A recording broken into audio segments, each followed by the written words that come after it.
appropriate music. Although this is kind of music in its own right. Who would care to regale for us what occurred last session?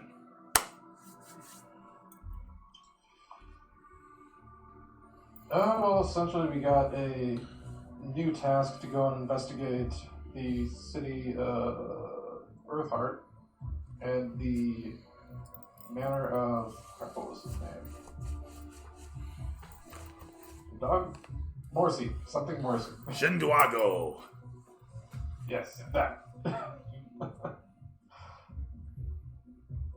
our way there without too much trouble. Found not necessarily most, but at least the part that we were in collapsed. Ended up searching the library and found some ghouls that almost killed someone.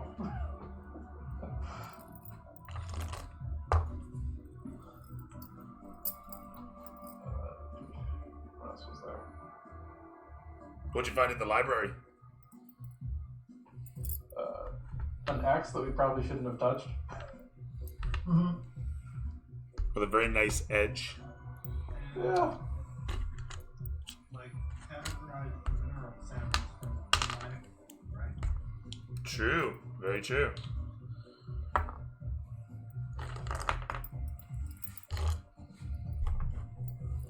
Are they of like, and were they of like varying value? One would say, yeah, just for being different minerals, right? There's Yeah, like it's everything. Yeah, but at the same time, I want to point out everything's about yay sized. You know, it's just this little tiny sample. Yeah, I'm not thinking of it like treasure. I'm thinking of it like they're documenting all the various minerals that they found in Lake X, I assume. You guys didn't. I was trying to think. Yeah, okay. So as I said, yeah, they're just little chunk size. I'm just trying to review in my head what you guys searched, what was left over behind. But with that said, sorry, continue, by all means. That was the thrust of my contribution. And a valiant. Would anyone care to repost?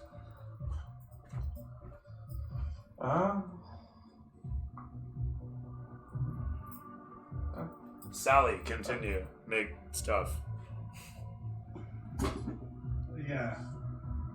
Is that not how we left it off after like triggering a bunch of ancient traps? Oh yeah. Oh, yeah. Yeah, we dealt with that. We got the records of where to find the house. Yeah, oh yeah. Yeah, I think we made it back to the surface and that's where we ended. Yeah. Right. Ow. And with that said, you guys made it out to the surface.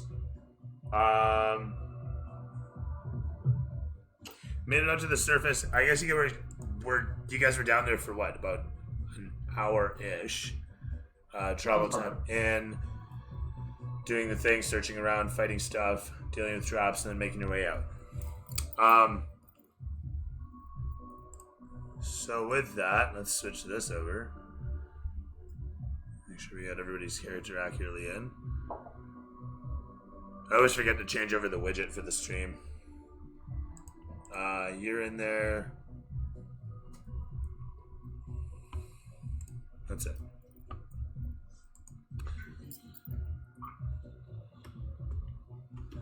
And with that,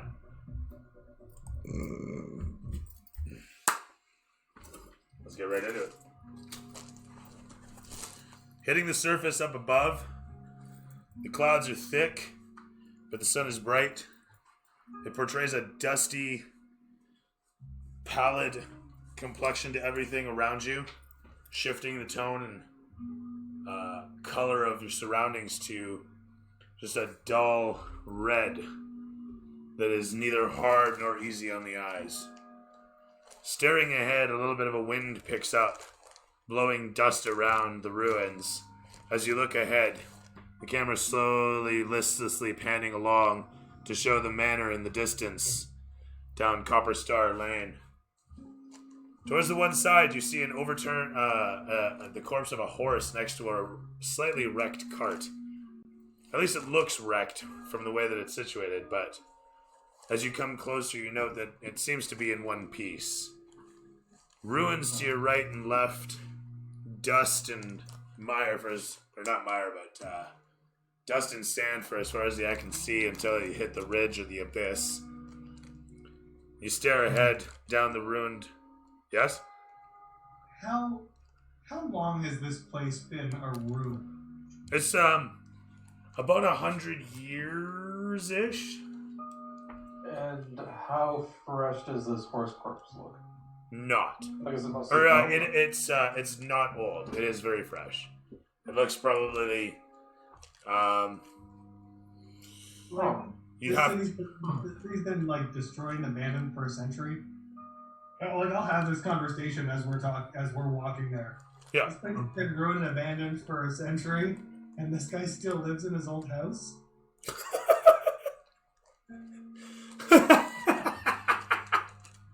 Like, I just want to be sure that I'm understanding that correctly. We just looked him up at an ancient library, and we're going to his old address, and he's actually going to be there? But he left before we're in. The paperwork that we found at the library, does it have his actual name on any of it? I mean, Basically yes. just like, do we know that he would be like a couple hundred years old at this point? Yes. Okay. I mean, don't get me wrong, I'm expecting crazy wizard. Yes. If not Yes. outright lich, who's to say? Presenting this as Maybe. Looking ahead though, you see the dead horse on the ground, flies buzzing around it. You can still see it's moist. It's been dead maybe a day. Do I see any sign from where we are of what may have killed it? Everyone's freeze. It looks like it looks like it was hit with arrows in the side of its head. Is probably what ended it. And what was that, Curtis? What was the question?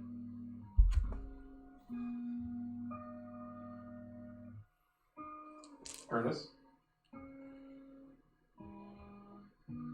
Are you still here? Oh wow, he jumped Well, out. that answers that question. I'm moving. What's going on? All right, he'll be back in a moment. In the meantime, what was I saying here? Got hit in the side of the head with arrow. Right, you were investigating a pond, and it does look like it was shot with two arrows. You could see sitting prong-like upwards out of the thing's cranium on this road.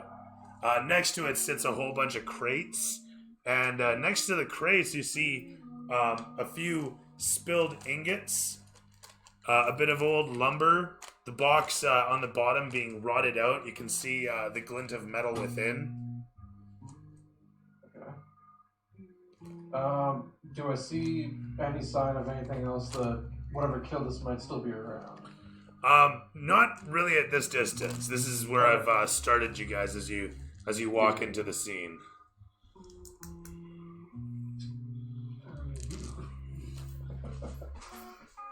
What do you think, Bonaparte? This is relatively fresh. Yeah. It's about a day old now. It's still moist, but it's got a healthy collection of maggots and flies. Well, the maggots are just pupating, but you can see, like, anyway.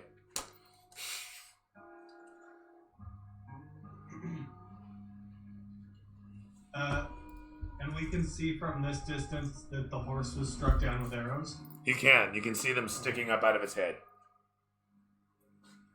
Can I estimate The direction. direction that Yeah. they were shot from? Assuming the angle of incidence, probably someone on an approach from where you're coming from right now. Presuming the horse just died on its side, you would expect that it came from either where you're standing or somewhere yonder. As the camera pans back to show you looking behind yourself, you see a building there, a little bit of an alleyway behind some old rocks. Fuck it. I walk up to the guard. You do so. And as you come towards, you can throw me a survival check. Anybody else approaching? Yeah. Just bring the whole party. So, Go ahead. 16 plus 4 for 20. Terrific. With your passive perception, you look down and see tracks leading from the cart into the building here, and then back over towards here. And I'll get you a door here. I have nice doors, but I don't want to raise expectations, so I'll continue to use my cardboard ones. So anyhow, as the camera pans in and over, you can see that there's the door to that. Sorry, I've positioned that such and such. The door to that building, which is slightly open, with easily visible tracks, boot prints, large, human for sure. Okay. Human or larger, I should say. Alright. I will try and sneak up to that door and just staying out of the direct line of sight from anyone that may be inside and just stay still next to it for a bit and listen. Okay, everybody else, what are you doing?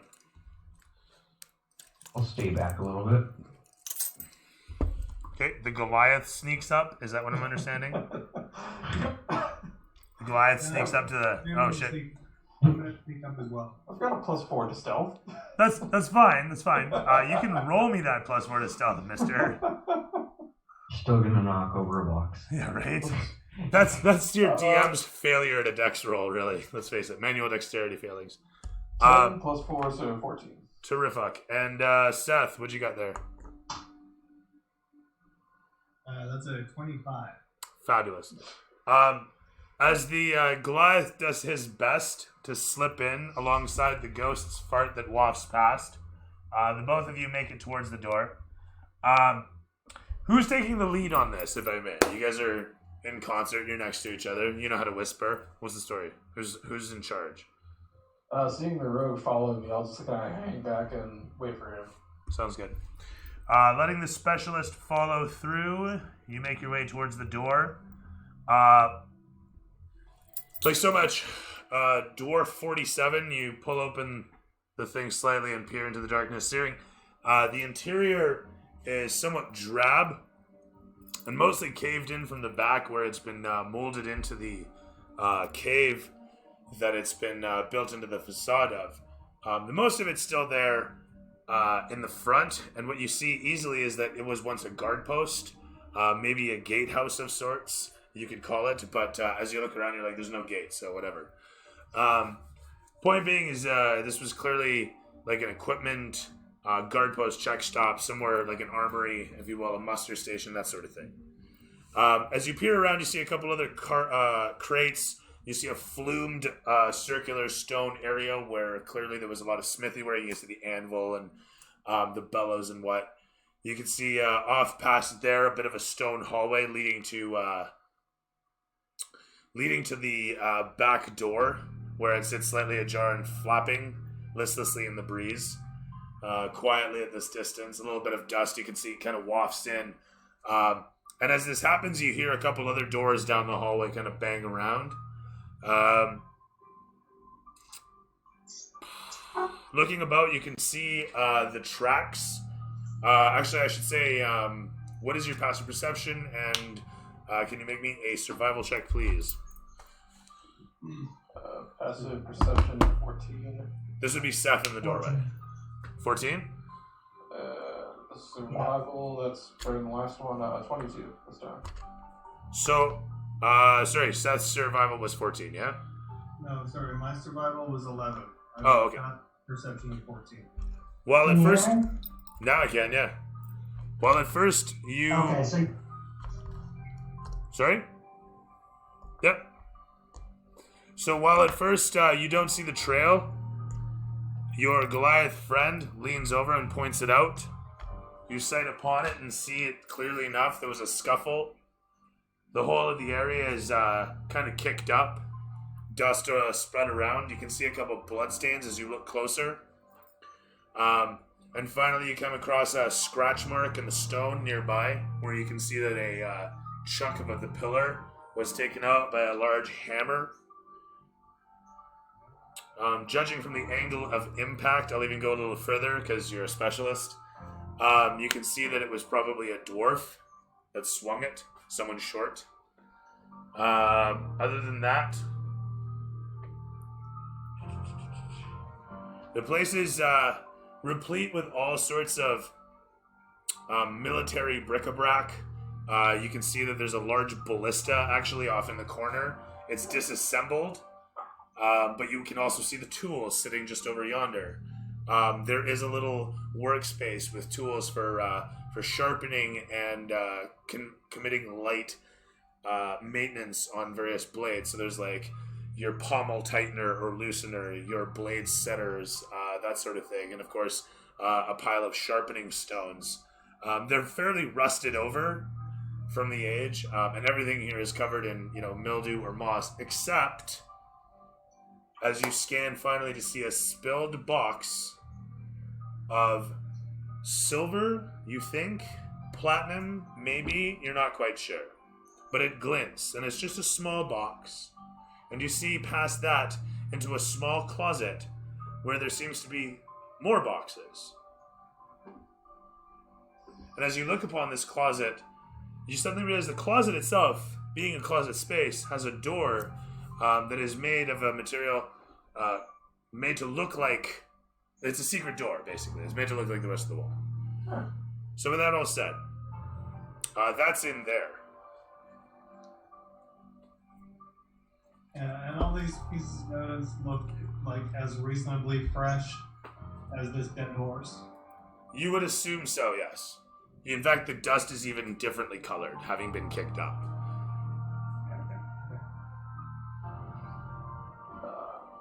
I'll go over and check out the spilled box of shiny. Sounds good. As you trot across the room, you come towards and find that the small box is made up of little chunks of basically like hack silver currency that's not it's uncut currency. So someone was paying for supplies here. Okay. You look into the closet to see a couple other boxes, and then you also see there's you know what, there is 5 boxes in total, including the one on the ground. And there's a bit of a parchment folded up and hanging by a string, so it's coiled and hanging just inside the doorway of the closet. Otherwise, the light in here is exceptionally dim, as the sun is currently, I want to say, directly overhead. Gotcha. Or no, be about overhead. 1, 2-ish in the afternoon. Okay. Is there any other way out of this room, looking around? There's the hallway out to the side, if you recall, I mentioned, down that way. It follows a hallway of a couple doors that you heard flapping as the breeze blew through the back door. And this is the room that we're in right now. The boxes is the one that was somewhat hidden. No, the closet space is off to the other side. Oh. So effectively it goes, you're entering into the place, there's the smithy, there's the blade workshop, there's the hallway leading down, and there's the closet over there. Okay. I'll go over and check out the closet. That's where you're at. Oh, okay, yeah. So I'll head over to the hallway and listen to hear if I can hear any sounds of... Okay. Yeah. As you come towards, down the hallway, peering this way and that, you see the footprints following along.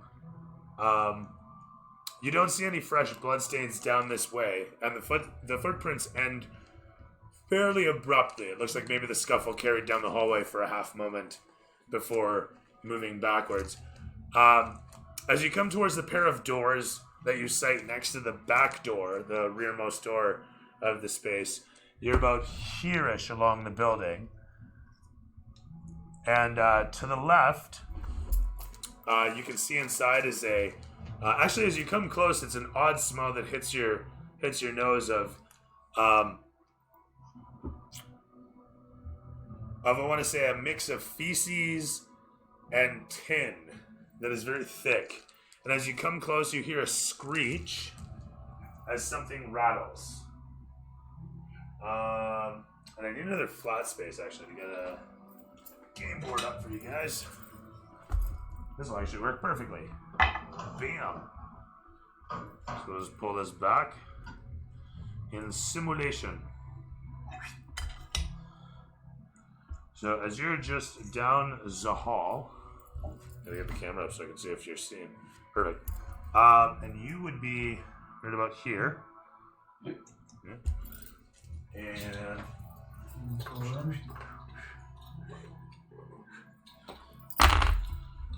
so hall. I mean, really, that's it. And wall. You can imagine that, yeah. So I would say I'm more at the corner than actually in the hall. Okay, that's fine. So as we'll build that up like that, you'll be about here-ish. That's fine. And moreover is the doors. So there's one, and actually that's not working. Okay, that one. Deep. Oh shit. No good. All right, there we are. Thoroughly convincing. See that? That's art right there. Sweet. So with that said, you're situated there. Neffel and Vinny. How you doing, guys? Been a while. Would you like in on some action? Yes. There is a back door to the place, I want to state. Are you guys saying it's safe to go in? Well, Or Seth has just heard a shriek as he's been making his way into the hall. It sounds very alien to his ears, and yet maybe not so. Sounds almost insect-like. If you guys were standing at the door looking in, kind of just watching as we explored it, I would definitely motion for you guys to come in hearing that. Okay, yep. I Sure. definitely go in then. Kirby, as you guys make your way in, hey, what's up? This thing comes raging out through into the hallway. As it comes bounding around the corner, you see its massive tail whipping in behind it as something out of H.R. Geiger's Nightmares comes bounding towards you. And let's get that camera's fucking focus fixed.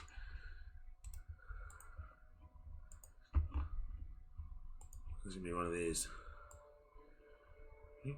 There we are. Very nice. So as he comes sailing around the corner, throw me an initiative. Actually, I'll just leave it at that for now. He's gonna roll a 17 plus bonus to hit. Don't need those.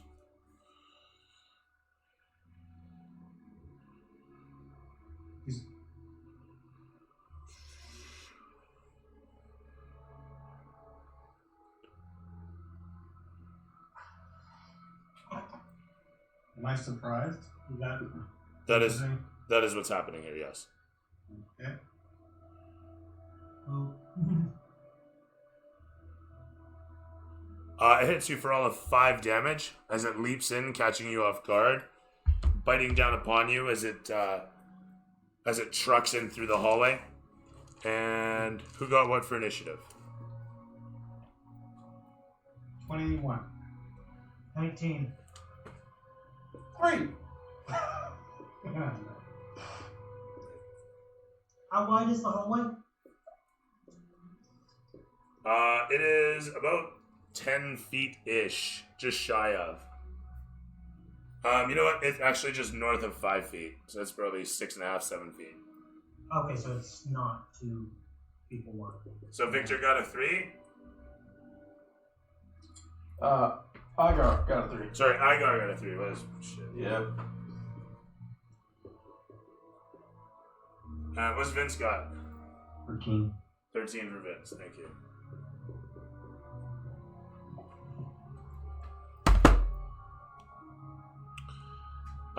Sweet.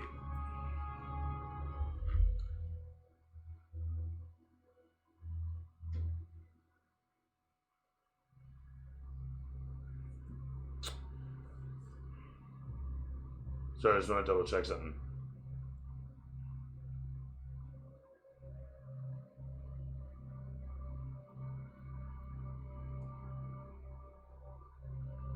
Okay, as we were. Sorry.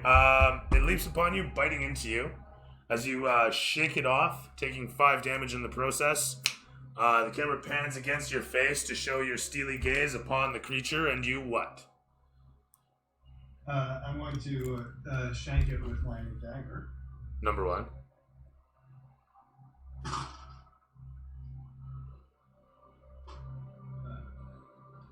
Taking 5 points of damage. How's your health? I got a 22 to hit. 22 hits.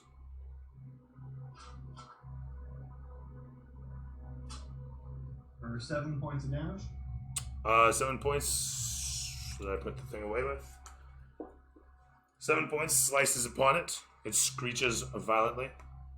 And I'll use my bonus action to disengage. You do so? And then I'll back off to the just around the corner.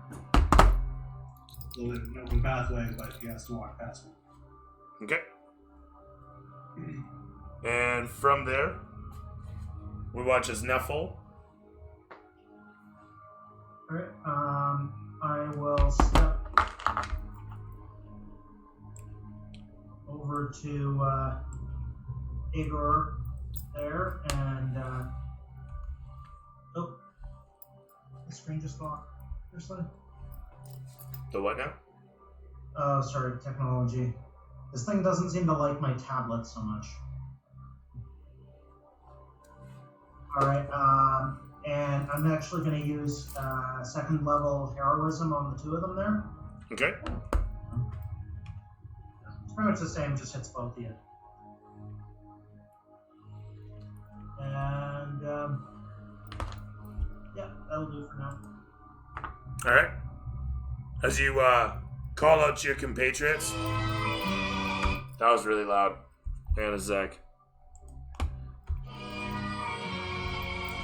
Still kind of loud. That's better. Yeah. You guys go deal with it. With that, feeling empowered by your companion friend, camera pans upon Vince. I rush towards it, holding my great axe out, getting ready to swing. You close the distance easily, your boots dropping as you do. 19 to hit. Like a bull, you charge in upon it and strike upon its carapace with your axe, swinging down into it. With 8 damage. Terrific. You watch as behind it, suddenly something wicked crawls out.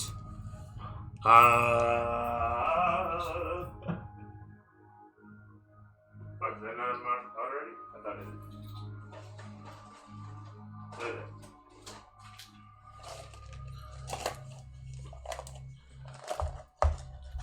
Its massive hulking legs carrying it out from the hole.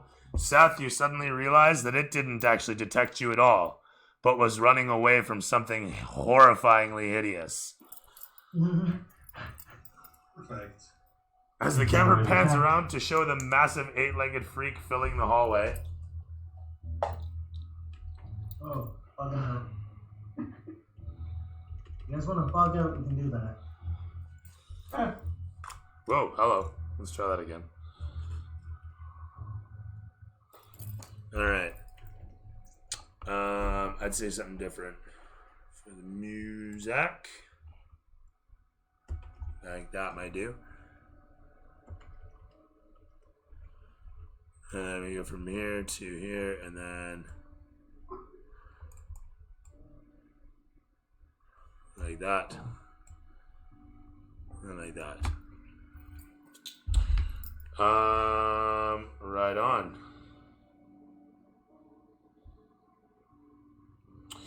From there, it's over to Igar.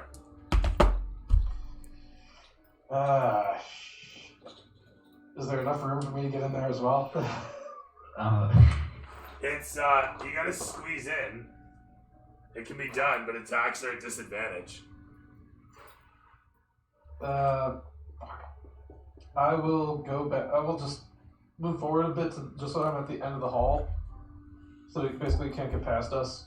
And bonus action rage and fucking whip a javelin at it. Right on. That's You a natural rush in. 20. So for 9 plus Very broad. 11 damage. You hurtle the javelin forth. It punctures into the thing for 11 points of... Whoa, that's not the pin I want. 11 points of damage, bringing it to 26. Hang on. Are you hitting this thing or the massive spider that just came in? The first thing. Okay, fair enough. It squeals out in sudden shock and pain and keels over, dropping down immediately. Huh. Good job. As this occurs, the massive 8-legged thing wraps its front two around the corpse, sinks its fangs into it angrily. You watch as sparks fly off of the mandibles as they pierce past its metallic carapace. And as it punctures in, it slowly starts to draw upon it and pull itself away on its remaining legs, slowly slipping its massive hulking form back through the small doorway, comically squeezing past it, its furry abdomen schlumping ever so moistly past the frame. I don't think this place is abandoned, guys.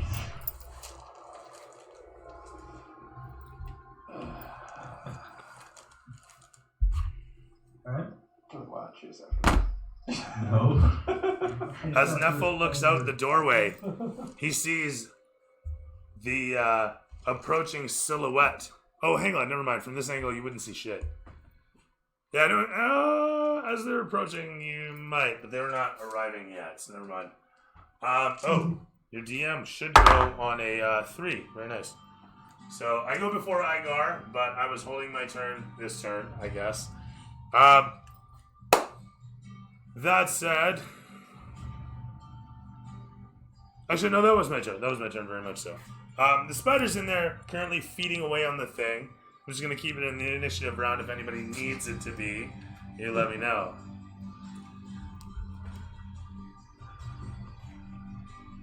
But from there, it's over to Seth. Well, don't have any impulse to chase that thing. No. Gonna call it George, make it your pet?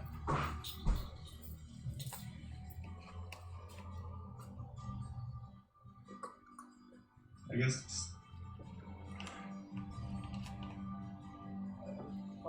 we should move on. But it has my javelin. The boss is sigh. Then it is Only gone. have 2. Then it is gone. But I can get it back. I can get it back. So you're gonna go get it or what? No. I mean, honestly, you could probably find one in this place. It is a small armory. So, They're not that special. odds or evens? Odds. Why don't you take a look around? You do so, and you happen upon a bag of 2 javelins. Ah, hey. They're different design than your current ones, so they don't match. Uh-huh. Can we find anything to barricade the door? I mean, Opening?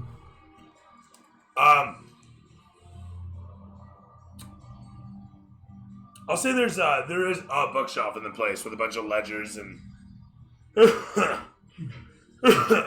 Actually, no. There's You know what? Makes sense that there would be. There is an old bookshelf in the place. It's pretty rotted through. You don't know that it would really block anything, and furthermore, you're not sure that the thing made it through the doorway to begin with. So, that said, though, do you want to move the bookshelf? I think I'd want to at least try to make it hard for it to get back out. Yeah. That's cool. The doors at the end of there, are those doors on each side of the hallway, or is that just double doors that are pushed open towards us? That's doors on each side of the hallway. There is a door. It opens inward, though.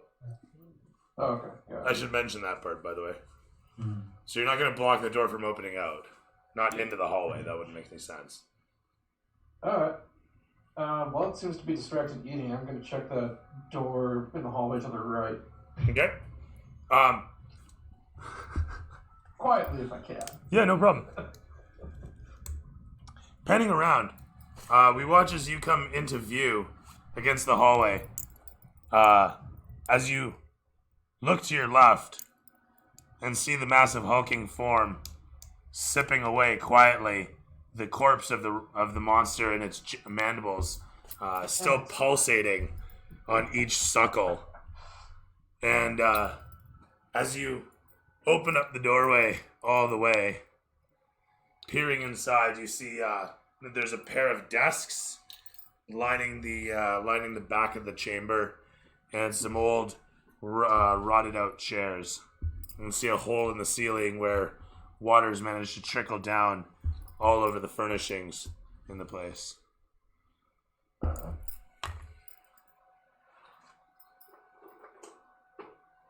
I'll just do a quick once over the desk, taking no more than 20 seconds. Okay. As you do a quick once over at the table, you see, let's see. We'll say there's two drawers, one on either side. In the first one, you find a old rusted dagger. Looks ornate in the hilt. Clearly not magical, and but it does have some nice gems in the pommel. There's a couple loose coins. Looks like a platinum, 2 gold, and a couple copper. That is just the wrong music for this moment. Ahem.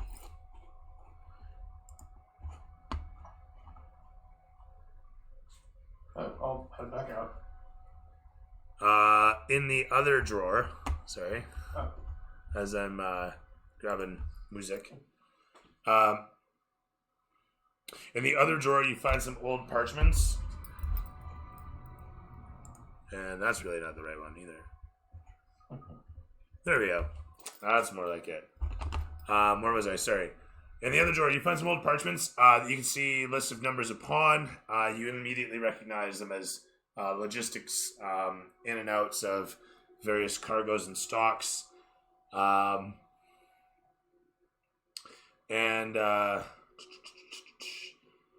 there's an old rusted key in here. Okay, I'll take that with me as well. Okay. And that's more or less for that room that you can see. What's your passive perception? 14. Okay, yeah.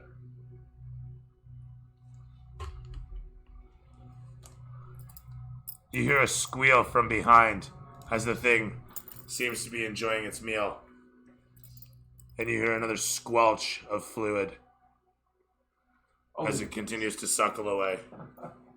And this is not where we were going, right? This is just... No, you're trying to get just over there, in fact. Like, literally just over there. Sorry, I can't tell where over there is. So if you're in that building, I mean, that's the manor. I see. And this is a guard post outside of it that you're inside of. Gotcha. We're primarily just checking it out because there were tracks going in here from where the horse was. Yeah. With that said, I've got to the group and start heading outside. okay. This is a back way out with an open door that's just kind of listlessly flapping in the breeze. Every so often it just bangs shut and then sits open and then swings back open right afterwards. Yeah, I'll go out that way. Okay. Yeah, I have to say, so far Zoom is 1,000 times better, eh? Oh yeah. Really? Yeah. Doesn't keep my system alive, and it has crashed on me already, so can't say I'm impressed. But I think I'm the only one that's not running it on PC. Yeah, I would say so. Maybe. I There's a can't speak for problem. everybody. So where are we here then? You guys, you said you headed out the back way. I did.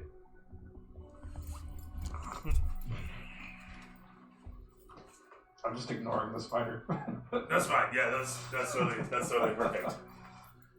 It's Are you guys just heading out the front way? I'm not afraid. I'll go through the back. spider taxi.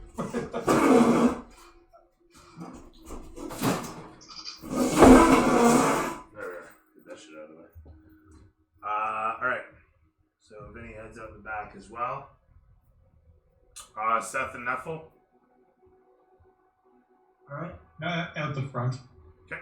As you do, you come out behind the cart, providing you shaded cover. And Neffel. Okay. I'll follow up. You do so. Actually, I'll move that camera closer. As we see you guys doing your thing from yonder, coming into the outside once again. You know, sort of get an idea of what's going on here. So, you are here and here. Okay.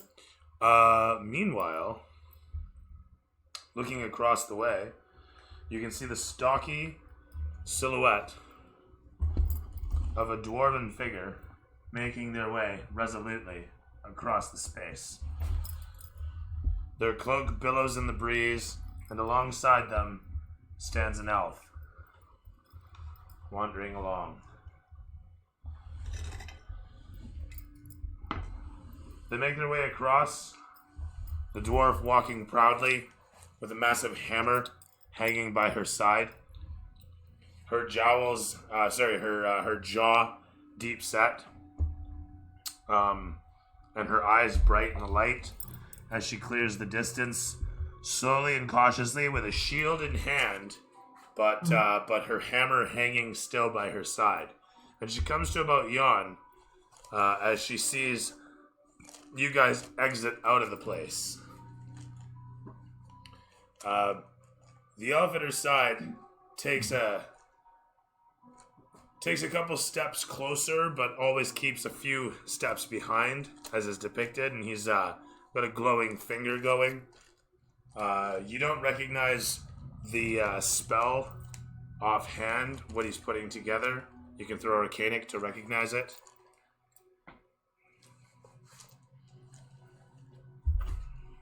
Actually, you know what? Who's proficient in Arcanic?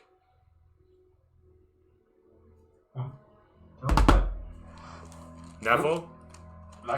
We probably can't even see it from the alley over there. No. Neville, are you proficient in Arcanic? No, I'm not. Okay. So you watch as he finishes off the spell and then looks you over. You watch as he eyes upon your weapons. And then a moment later, the dwarven woman. Do you do anything during all this time? I Seth? assumed we were making our way back to the front of the cart. Well, Seth and Neffel specifically is what I meant there. But Okay. Well, I mean, nothing threatening. I mean, is this? Do we recognize this elf as the dude we're looking for? No, Yeah. you certainly do not. He doesn't. They look like road warriors after a fashion. They look like they've seen some shit. They don't look like mercenaries, but you can see bloodstains. You can see bloodstains on the boots, on their boots, but not on their weapons. Okay. Food party. Do you move in closer? Do you stand your ground? Do you wait for them to make the first move? As the camera pans around, we see Vinny and Igar making their way around the alley. That is, And they deviated towards us when they saw us exiting. it looks like they were headed towards the doorway or the cart. You're not quite sure, but they were definitely coming out from the building across the way. Okay, yeah, I mean, I want to hold my ground, but Okay. You can see you guys just off yonder. Igar and Vinny coming around. You can see the silhouettes of the two figures making their way across the space. And as they look ahead at you, the one calls out, "You're not the one we're looking for. Are you a looter? I've got no time or mood for looters." no, we're not looters. You watch as the elf moves in and whispers something to her. She gives a nod. "You've got magical gears of some interest. Not that we want them. But what are you doing with them?" You mean our personal effects? "I do." "To what do you owe your banner?" I think I said that right. "Where does your banner hang?" We're agents of the Iron Guard. She looks over towards the elf, and the elf gives a quick wave of his hand, and the area around you guys is illuminated as he casts light on something nearby. She takes a walk in steadily around the cart, peering towards you, and finally gives a satisfied nod. She stands resolute for a moment, looking you up and down as if to kind of confirm it for herself. And then says, "I am Mallory, and this is Lagatha. Each of us has been hunting looters across this area for weeks now. This cart belonged to one. He's scarpered, but his efforts clearly stymied. We heard the commotion and figured he had returned for his effects. And we see you here. What is your business in Earthart's remains?" Hearing the voices, we would come around the car by now. Indeed you would. As in behind from the side, the two of you come tromping along. She, who is now close to about here, and the elf here. The elf suddenly looks over towards you and gives her a pat on the shoulder and points past her towards where you guys are approaching. And she looks over. "Yours?" She looks towards you. Hey guys, I found this weird dagger in there. Yeah, there were. We're not looters. Come on. Even though we have no idea. Sorry, as I was saying, Seth, what did you say there? She asked, "Are these yours?" Yes. Yeah. She gives a satisfied nod at this, and she says, "What is your business, if I may implore?"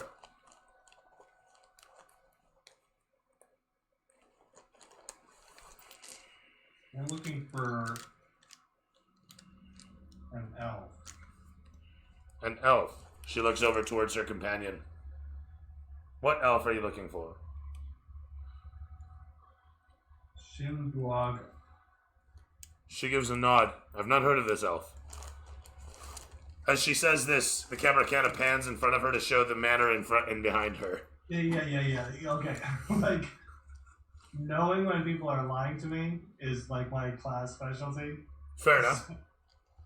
I would like to take my insight roll to see just how hard she's bullshitting me, That's cool. That's cool. or is truly ignorant.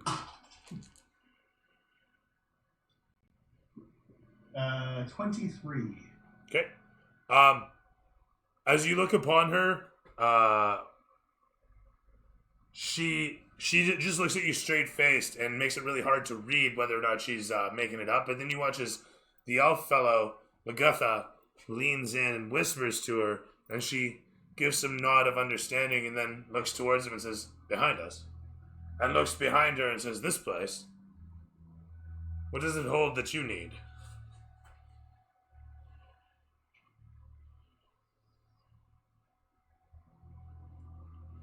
So it's clear that she didn't know, but the elf was quick on the ball. He seems to be the brains of the outfit. As he, but, you know, silent partnering it, silent bobbing it, if you will. As she looks behind her at the manor and says what she says. She asks, what does this place have that you need? She looks back towards you and says, "Will you be needing a cart?" Actually, maybe. That could, that could be helpful. She gives kind of a chuckle at this and walks back towards her elfin compatriot, turning her back to you. She pulls him aside and says, and actually, you know what? She pulls him aside and whispers to him a moment, and he gives a nod, and she gives a nod, and he says, "Right." He says, "It's your business, so I'll leave you to it. Although I will ask, will you be needing any help with what you're about to do? I'm to understand it would be an honor to serve."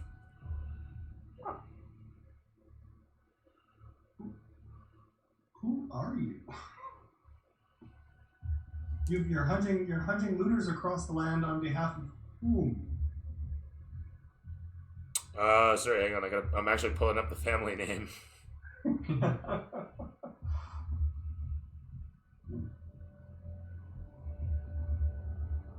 second, I can go right in here.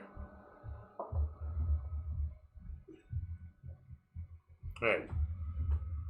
My name is Mallory of the Simmerforge House. I am a resident of Earthheart, holding, taking care of our holdings as best I can with my aging parents and their aging grandparents. I venture, as I do, as a knight errant, if you will, I believe the term is. Although I'm not recognized for my services, my good partner here has seen fit to assist me in my foray, humoring me, as he will, as I search for purpose and meaning here in the wastes.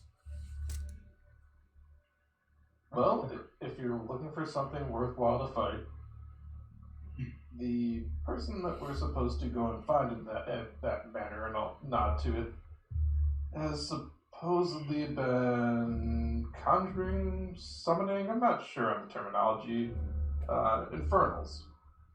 Devils.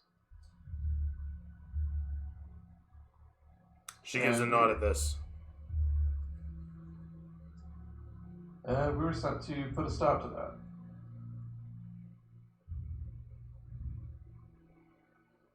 She gives a nod at this. I'm to understand that there is a den of evil. Some sort of strange demonic holding. Yes. Maybe? Yes. She gives a nod resolute and puffs out her chest proudly and says, "Then it seems destiny has come my way. If you'll permit me to accompany you on this venture."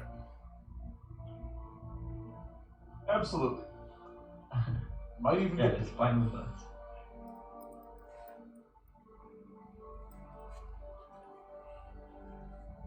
So, as everyone looks at each other for a brief moment, she puts out her hand towards whoever's in front of her to shake it. And says, "It is a pleasure to join your team."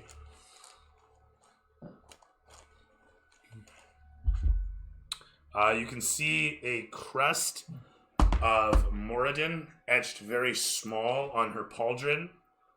It is quite literally the only sign of any. It is the only holy sign you see upon her. But as she comes in towards to shake your hand, you can see the glint of a neck chain underneath, or just behind her her neck shield on her armor. She's wearing a chain with a leather tunic over it. Otherwise, there's a cloak billowing around her, carries a large warhammer at her side.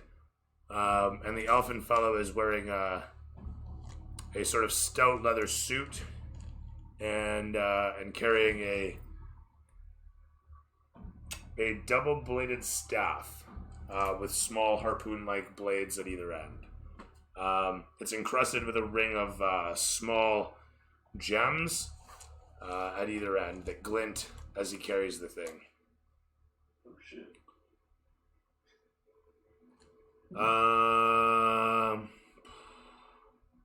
That's about it. He keeps his hair in a ponytail and braids it hanging around his face. She keeps no beard and has bushy blonde hair that's kind of scraggly and tufted around her. Otherwise, the head of a cherub.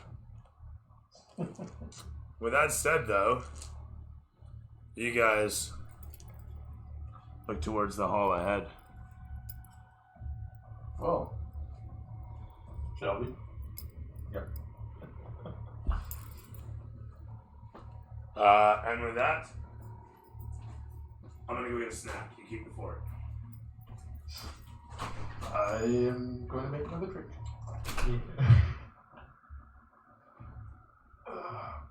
Fuck. Fucking pinched a nerve in my neck this morning, and just everything on my left side is pain.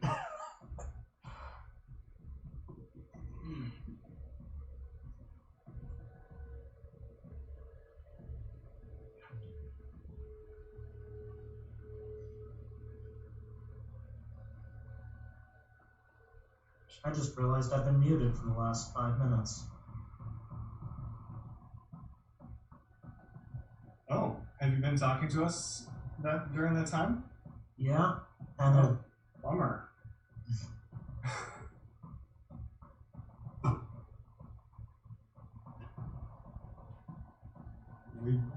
I promise we. the whole introductory speech thing, and Oh no.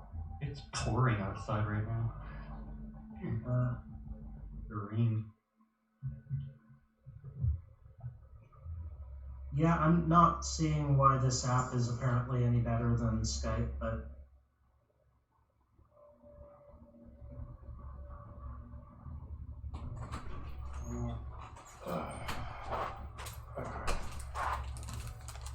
It might just be easier for doing.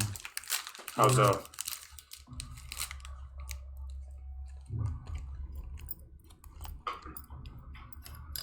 What's up?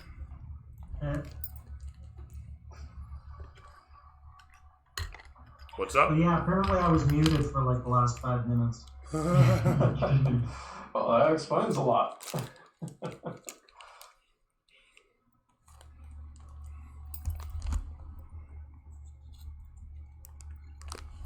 So what do you guys need?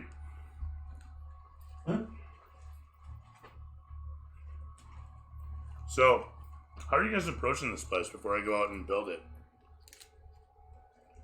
I assume there's a front gate. Yeah. What are our options? Perhaps you can give us a basic description first before you start building it.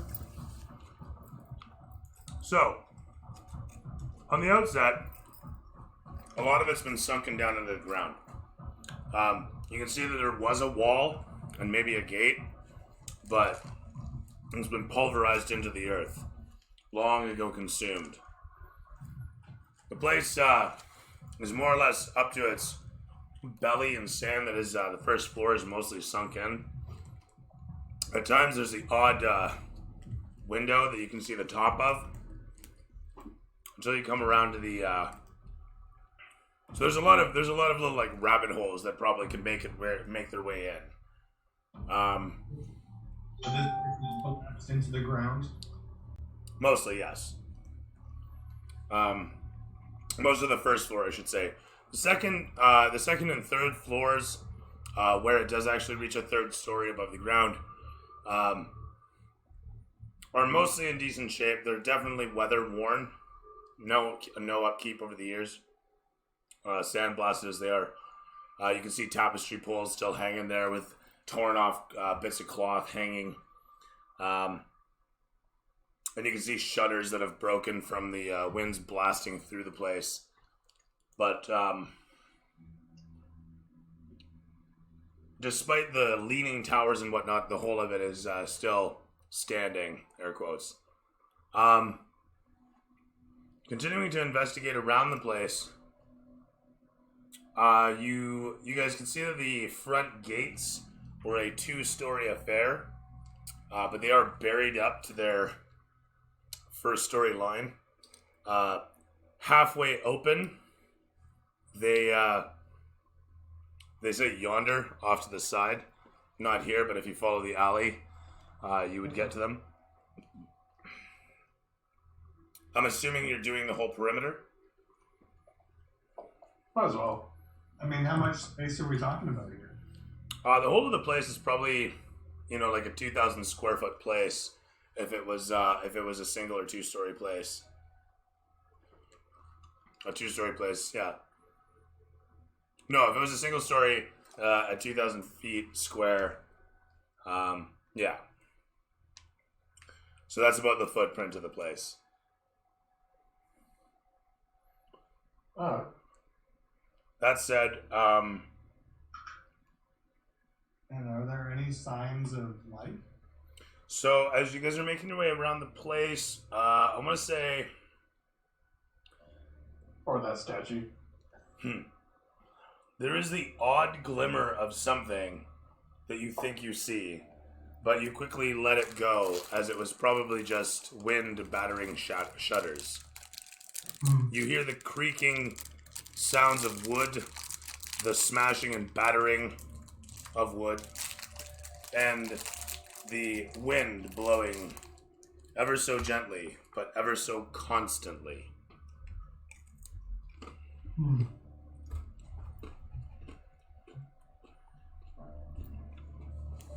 Peering into the place, as I said, every so often you think you see the glimmer of something moving, but you're not sure.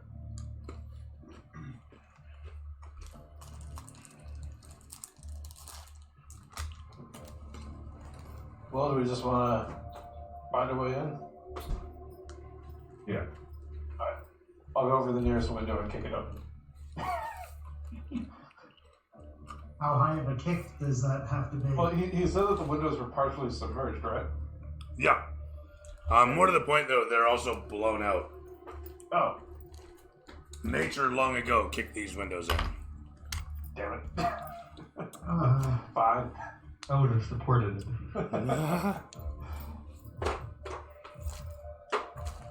You can in fact see still pieces of shattered glass.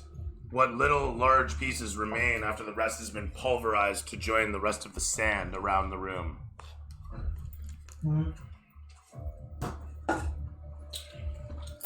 I'll look towards our rogue and just kind of stare at him. Expectingly? Yes. Not saying anything, just staring at him, standing near the entrance. I think he wants you to go in first. Well, Doesn't seem like. It doesn't seem to go well for me when I go first. Mallory asks, what is he waiting for? I mean, seen anything that suggests that this guy is here near the surface. So I think we should enter through the front door so that we've got our clean bearings for figuring out what ranger. Well, didn't the inscription that we read say to avoid the statue that was in the foyer, I think it was? Yeah. Yeah, so front door equals bad.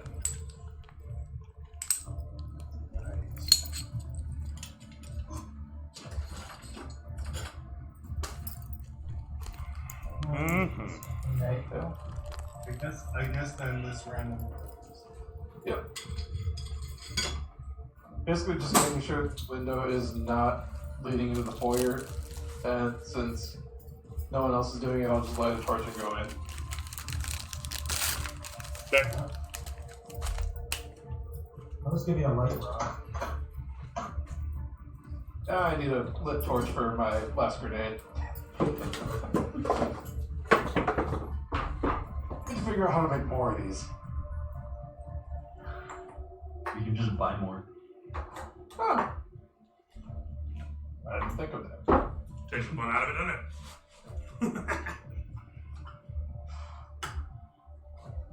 It's like when people have to hunt for food. Now you can just go to the store. Where's the fun in that?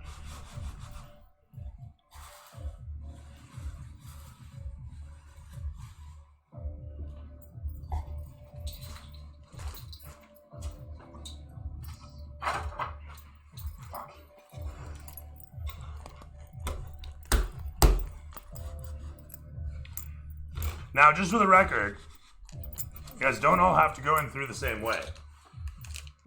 You can split the party. Yeah, because that never goes bad. Yeah, that is always an option.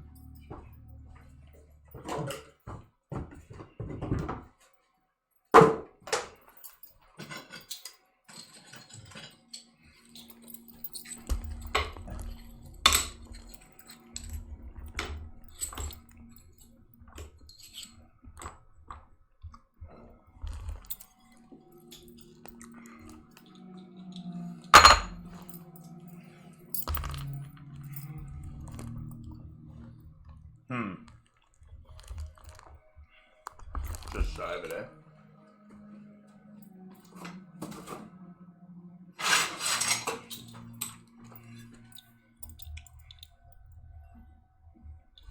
That works.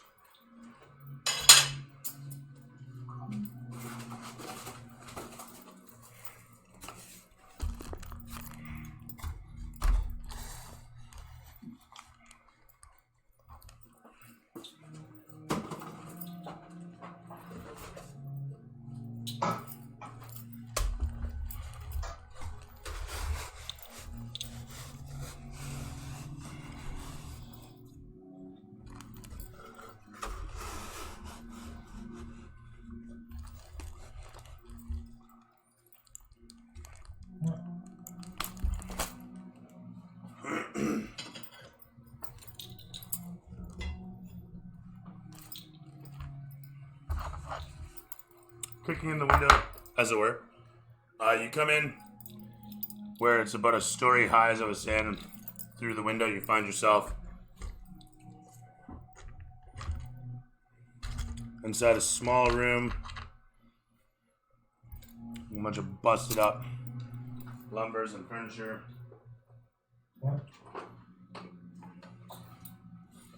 Remains of a bookshelf off to the one side. No shelves upon it. It's just the kind of wooden frame of what was once. And a bed that might have been comfortable at one point, but looks as you peer upon it to be replete with weevils, large and thick. Good eating. A table, conversely, seems to have avoided most of the elements on the side of the room it sits, sitting in good shape. It has some old, crusty parchments upon it. As the rest of the crew peers in from outside, what do you guys do?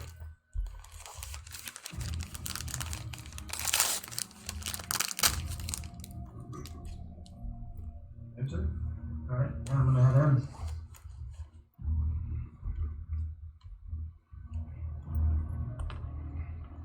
Any exits from this room?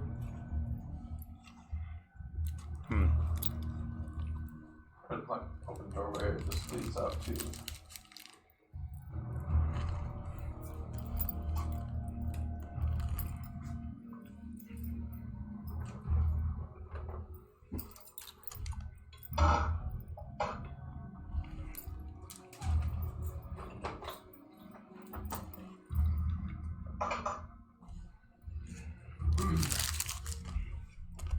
Like, does this room look like a 100-year-old ruin? Very much so. It looks forgotten. It looks rotted. And peering through the broken down doorway, it just looks like it's rotted off its hinges and is hanging, the lower hinge desperately twisted and clinging for life. As if to say, I still have purpose. So if this guy is here, and he's got some sanctum probably below us. Your mission wasn't to seek out the dude. Yeah. Nobody expected this guy to be here. Oh, I completely misunderstood that.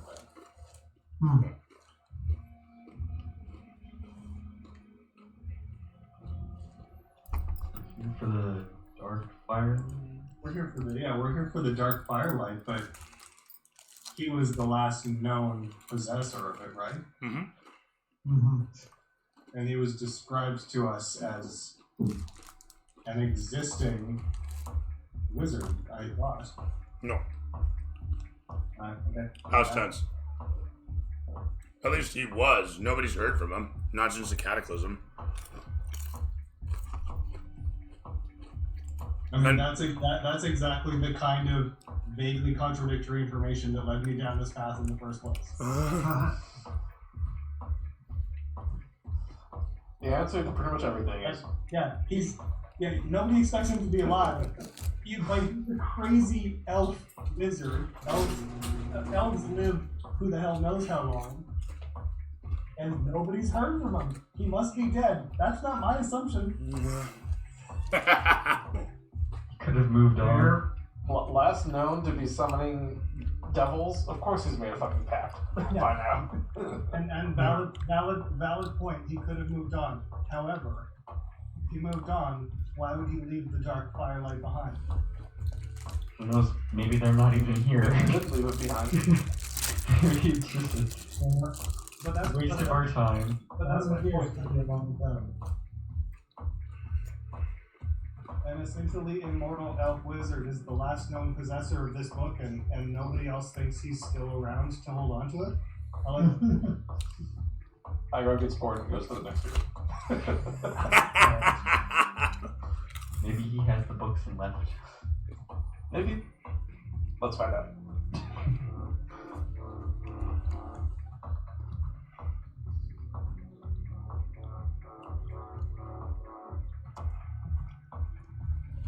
As you walk out across rickety stone cobbleway, you can see what's left of a grand foyer.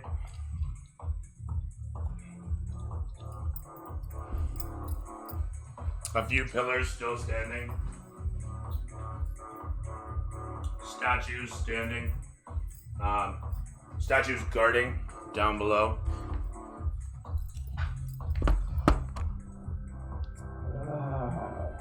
Shit. Just avoid the statues. And as you look down upon the statues, Yeah. you see. Let me see if I can pull the damn thing out.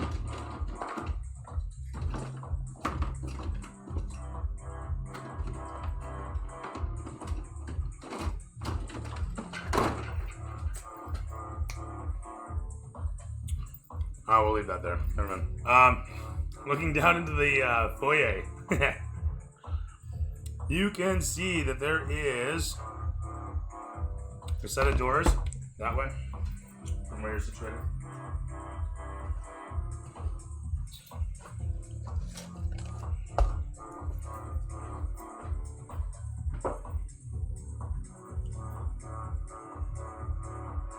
doors slightly busted open.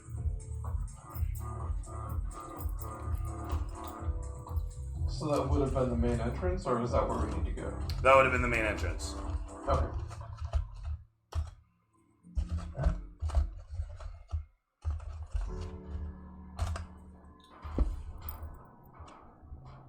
So we entered. So we crawled through a window into a room whose only other exit was just into the foyer. Yeah, it was a bedroom on the second floor. Okay. I think no matter what, we would have ended up in this way. No matter what. Before we're forced down there, I'm going to check every other door on the second floor. There has That's to fine. be a set of stairs going down there without connecting to it. Not bothering to be stealthy at all, by the way. No worries. As you make your way around, looking in down the hallway, you can see that there's another doorway there, as well as. Have to pull out all the doors here.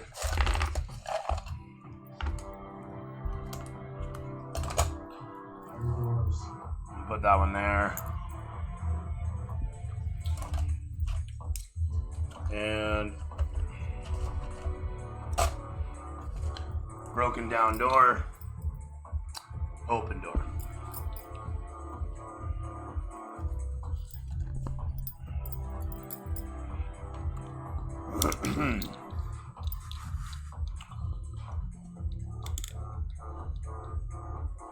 Right on.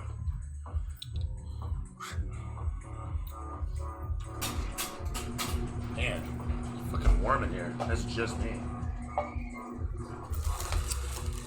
So as I was saying, you can see down into the foyer from where you're standing.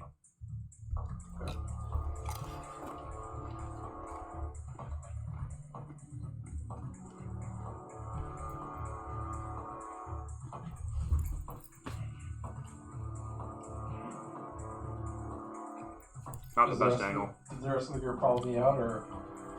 No? Yeah. Well, Is there anything in this room worth noting before we move on? I want to do a quick search. You do so. Throw me investigation. That sucks. It's a 7.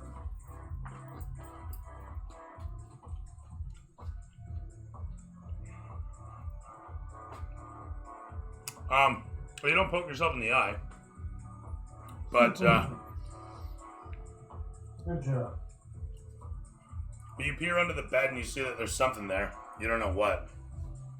You don't want to go near it for the weevils and shit. You kind of think to yourself it's probably rotted, whatever it is. Yeah, that's. If it doesn't tweak, it's something interesting. It looks like a leather loaf, if you will. It looks like something wrapped in leather. Yeah, something wrapped in leather with bugs crawling all over it is probably not something I want to do with hand. Looks like something a leather wrapped loaf. Yeah. It's a dead cat. It's rather large. I mean, it is I would say about 3 feet by Good. 2 feet tall by 3 feet wide, and it goes the length of the bed,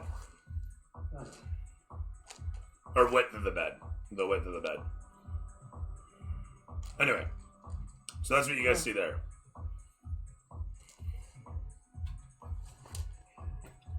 That said, I'll follow along. follow out. making your way out, one after the next. As I'm joined by everybody else, I just. Well, don't fuck with the statues. Let's look around and see what we can find. Of course. I'll check the room directly behind me. There's 5 doors. How many of us are there? 6 now. Yeah. Well, we'll search in pairs then, I guess. Yeah, that's a good idea. Goes alone. Okay. Agar, and whoever else to check the room closest to the camera. Basically, the other one on the same side as the one we came in on. I'll go with you.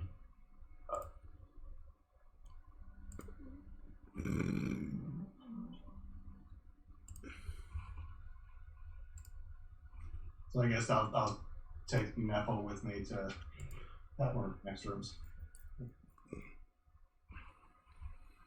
Okay.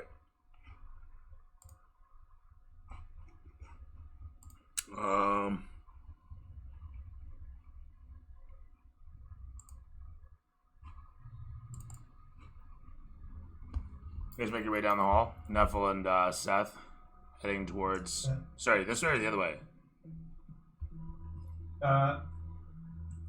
Yeah, the first way you had it, we'll send Mallory and her friend the other way.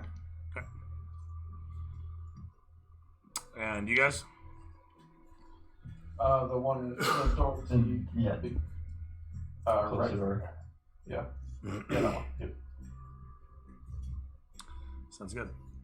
You guys make your way down this hallway, heading in behind the pillar. You see two doors, one being broken off its hinges. On the ground, you can see light filtering into the chamber from bits of glass that hang in the frame. The rest of it smashed out. The light coming in from the sun, peeking through the clouds, dances across the rough glass to illuminate a small chamber, furnished much similar to the previous one.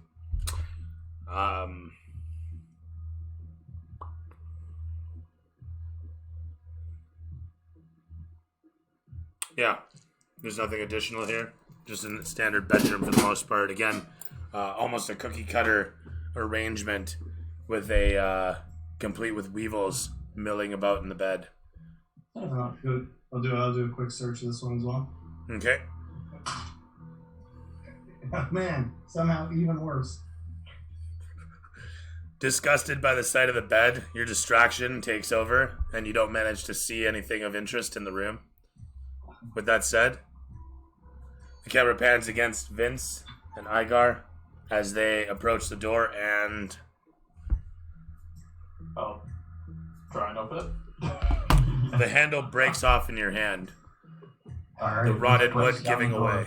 Yeah, I just pushed through Break it. it. Comically, the rest of the jam just peels away like an old rotted pumpkin falling apart as you push open the door. As it skitters against the floor, falling off its hinges a moment later, it clatters ever so softly as the soaked wood gives away under its own pressure, under its own weight. It reveals a room beyond that is dressed, again, much similar to the previous, with an exception that it has a bookshelf here. I will search the room, starting with the bookshelf, because Yeah, we're fucking book. As you come into the... Actually, you know what? It is not furnished the same. It is furnished with a couple broken chairs, a row of smashed out windows, a candelabra in the corner, and finally a... No, that's too big. We'll go with that, though. We'll throw a bench at the back, facing the windows. And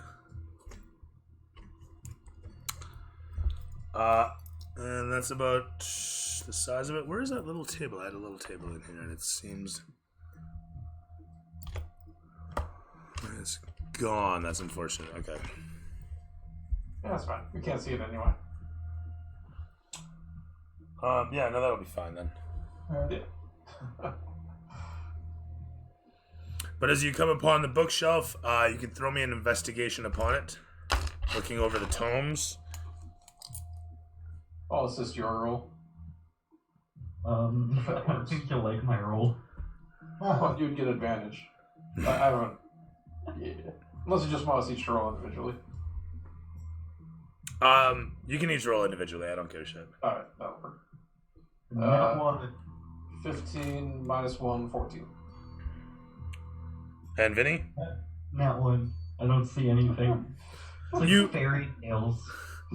Walking into the place, you kind of find yourself distracted by the view, with the sunlight, casting down across the landscape and the breeze blowing through the place. Little bits of the old curtains that might have been sitting raggedly writhing about in the breeze as the little bit of wind makes its way through the windows.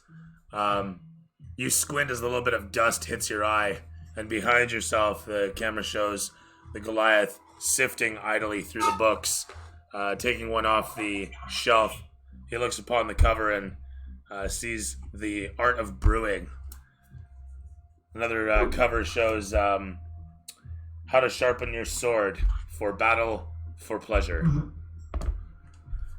And what else there? Wood, The History of. Other than that, Yeah, I think we found a copy of that one, like, I leave the one about when wood, we were level 2. and I take the other two. this is a new edition. It's got new knowledge in it. So that said, Goliath with a book collection. you pack together a few of the tomes. They are £2 a piece. Okay.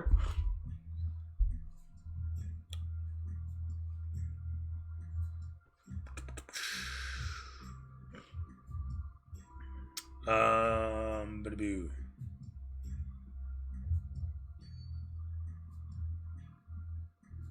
And yeah, that's it for this chamber.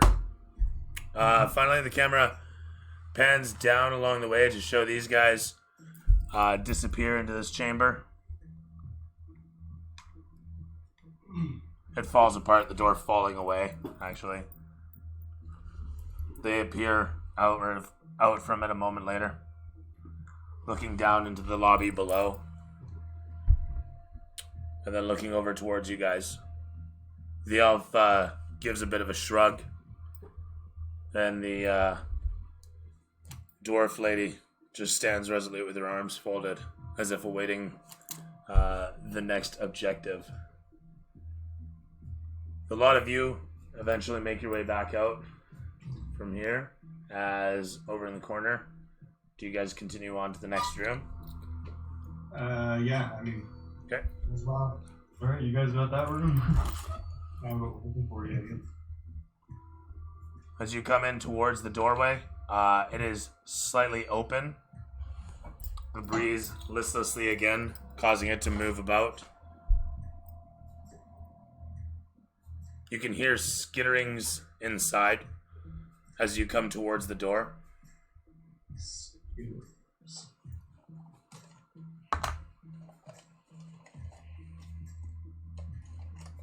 I peek in with my hand on my dagger. You can see the abdomen of a smaller but similar 8-legged thing. Its furry carapace bobbing up and down as it idly sits in the center of the room, somewhat nesting in a large space of webbed gore. As you can see, some animals of some sort, something 4-legged, wrapped up in the web. Yeah, so I'll make sure Nuffle sees it as well. Burning this entire place to the ground. Yeah, that's a good idea. You can also see that it's nursing a pile of eggs underneath it. Whoa. Gunfire. Oh, grenade for that.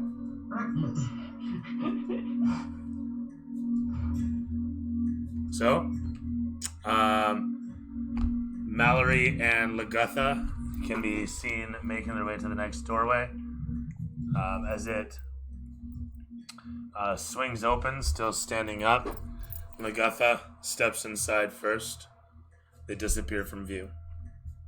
And What was the elf companion's name? Lagatha. Gatha? T-H at the end? Latha? Yeah. Yeah. Latha, yeah.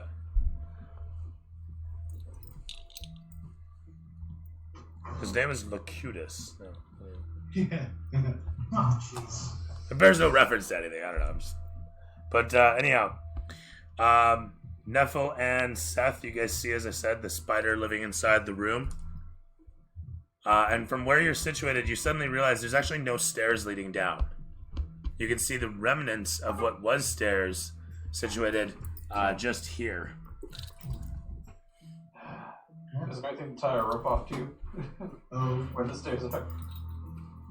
You can also see where the stairs would have ended down below.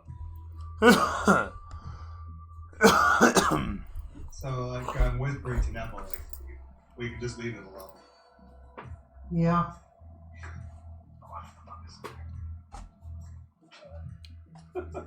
So, Yeah, I've got no specific hatred of that bug. Though I could make an animal companion out of it.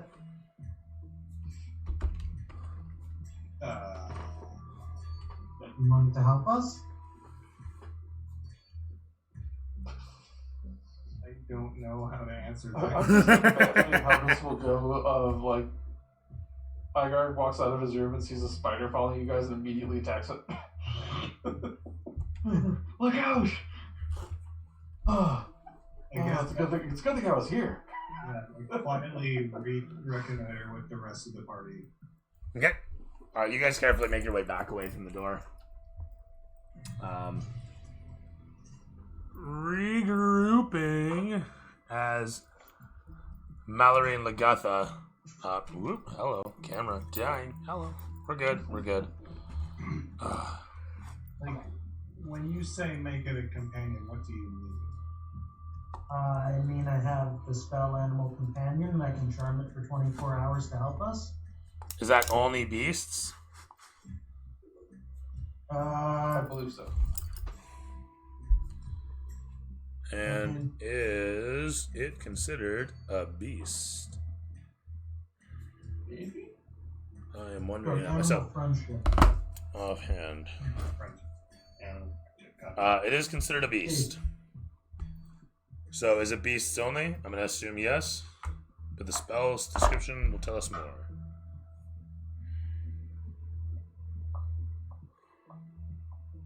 If Friendship. you want it, it's there.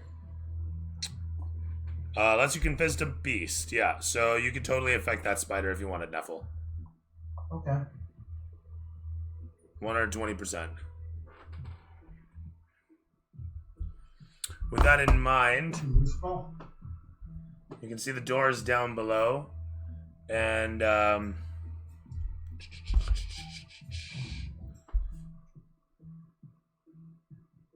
Yeah, I think we should try and find that spider.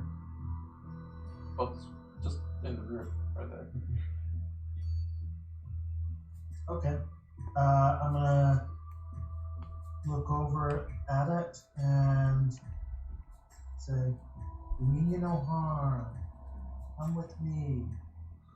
And friendship. Wisdom DC 15. Like that idea. it rolls shit. That could happen. What's the worst thing that can happen? Interesting that you should ask. Because if you recall, it was described as sitting on a pile of eggs. Mm-hmm. Those could hatch at any time. How many more animal friendships do you have?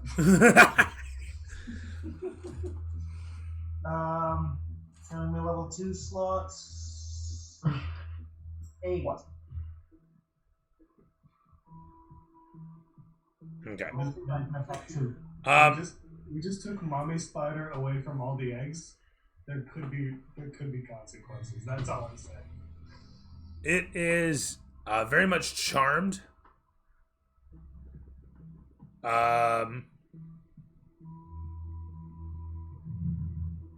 Yeah, quite literally, it fails its charmed, and that's that.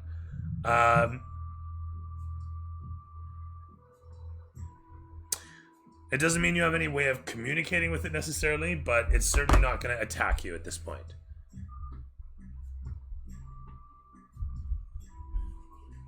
As it turns itself around and looks at you. Is there anything else in the chamber? As you peer around, you do happen to see that there's an old desk that is, oddly enough, devoid of webbing around it. The webbing seems to have been fashioned in a bit of a hive, circular, hemispherical shape that she like literally a mound that she's sitting on, with a light carpet around the place. So the desk is itself very much Okay, well, I'm gonna check unwebbed. out that desk There's to investigate. otherwise, yeah. There's the desk and another bookshelf, as well as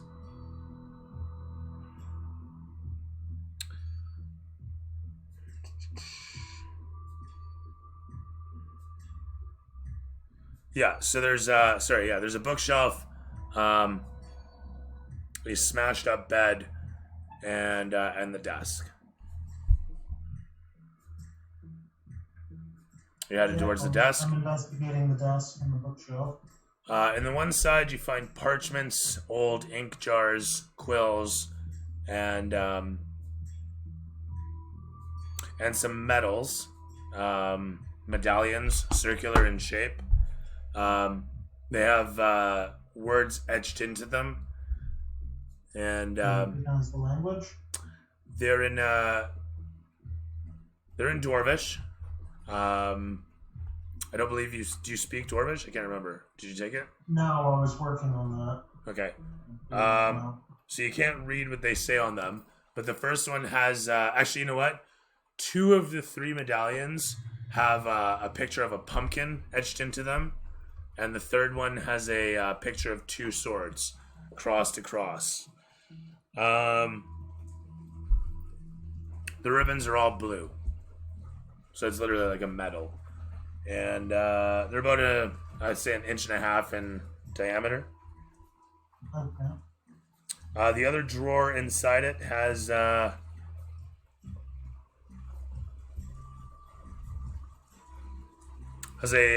old box rotted through. You can see there's a pink tail sticking out through a hole in the side of the box.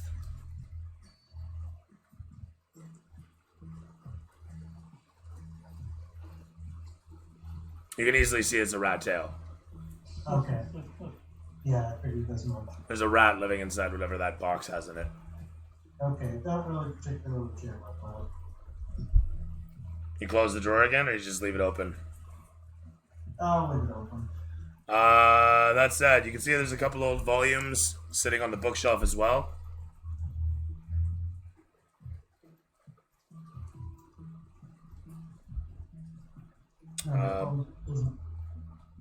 There's not much there, but you see a heavy tome amidst them all.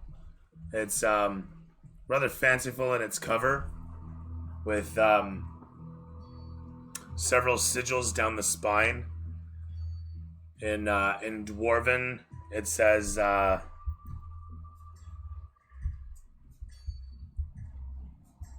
you can't read Dwarven, so never mind. But as you peer upon the spine, you can see it's absolutely it's about a 5-pound book.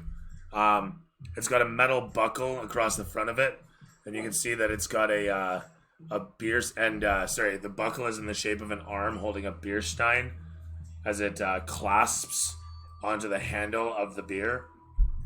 And the cover of it has basically one giant sigil on it that you don't recognize. Yeah. I'll ask the guys to identify. We're sure one of the dwarves. Okay. Yeah. Or the Goliath. But none of you guys know that I actually understand Dwarvish, I guess. As you make your way out of the chamber there, these guys make their way across the space, closing in upon you guys from the other chamber. This one holds up a box.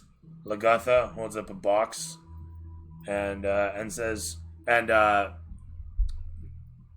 Mallory actually offers up, "We found this in the chamber there. It has something of interest. Show them." To which Lagatha opens the box and pulls out a tapestry and unfurls it. And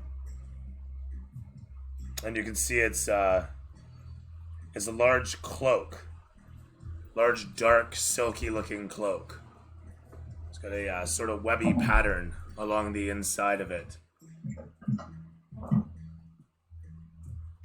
It's got half sleeves down to about here and a hood, and it's got a bit of a purple gold trim against the edges that has the pattern of a web as well. It's very well made.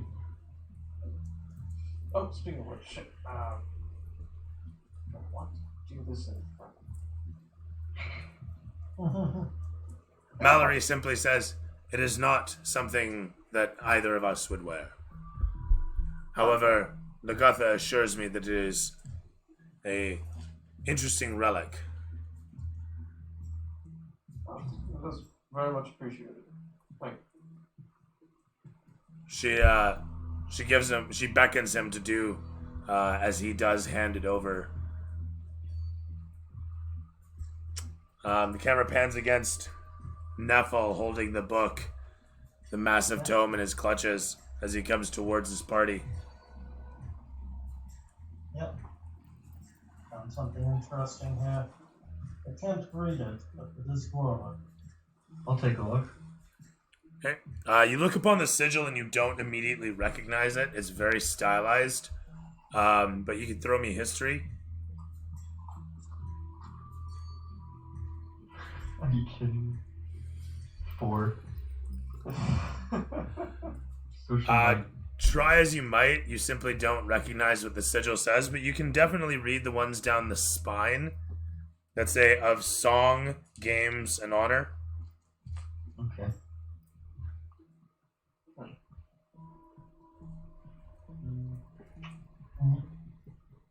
But, Fitz. Yes. Fitz. Yes. I'll pull the axe off the side of my pack. I completely forgot you were asking about this. Here you go. Oh, thanks. Yeah, the book doesn't seem... kind of has some interesting points in it. Might as well keep it. Okay. And I will add Axe. the 5-pound book to my stash. so we just Okay. swap it. You give me the axe and Yeah. Well, gotta make room, right? Does the book tell us anything immediately interesting? If you snap it open and look upon the pages, the first thing that catches your eye is the light that comes off of the pages as it seems to almost draw in the sunlight and reflect it upwards. Imagine the briefcase from Pulp Fiction. As you open it up and you get that bright wash of gold across your face, you look upon the gilded pages that seem to be made of like a vellum with gold foil, gold leaf etched upon it. The font is definitely the typography, I should say, is an old sort of. If you imagine Old English, well, imagine Old Dwarven, and starts out in the first few lines talking about how no good warrior spends their life avoiding the trappings of pleasure. Be sure to enjoy song and substance as you go through this life, and it reads out very much like scripture as you're poring over the first bit of it, and it continues on a couple lines down as you jump to C. And so he did say unto his children and unto the great All-Father that there would be much ale to flow and games of chance, songs to be sung, of deeds done, and it keeps going on and so forth. And it's super hard to read for the fact that it's just such old scripture, and you're just catching like a couple of the runes as you're reading through it. Those of you who can read Dwarven, which I think is like one of you. The rest of you kind of look down upon it and you're like, what's it say, Vinny? What's it say, man? So, yeah, it's a predicament that way, but you can see that the book is incredible. As Vinny turns the page, it goes to a full spread drawing that looks like, and it just shimmers, this drawing. It shows something akin to, like, imagine the Last Supper, but it's a bunch of dwarves sitting in a massive hall. And it shows, like, if you imagine the Last Supper table, but then imagine there's like another one behind it, another one behind it. It's just this huge, endless hall depicted in this shimmering portrait that as you kind of ripple the book, you can see just the depth of this chamber depicted in whatever they used to draw it. It looks like gem dust. Wow. All right. You keep flipping a couple pages and it's just more of this sort of thing. Just gorgeous illustrations and talk of the importance of song and deed, of following one's spirit, and damn it be those who would stand in your way. It's inspiring. What was the name of the book again? You can't. It's got the giant sigil on the front that you can't really make out what the hell it's on the saying. spine. You said Oh, it says of song, games, and honor. Okay.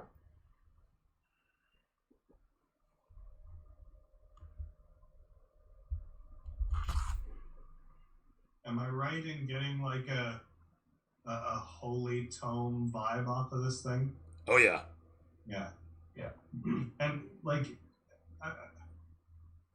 is it just super nice, or is it like supernaturally preserved? Supernaturally. Everything else in this place is shit. Yeah. And this is just like, what the fuck? Yeah. This Okay. is beacon of holy gold. It's the color of shimmering ale in your hands.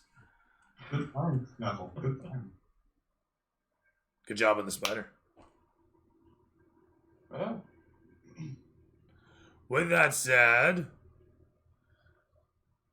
I will go over to where the stairs used to be and tie off a rope to something. okay. Worked before. The camera pans against the scene to show the pillars at the far ends, either side, and then the ruined bits of pillar that make up the teeth around the foyer area.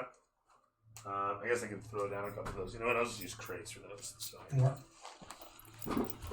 just a couple of these to depict busted up pillars.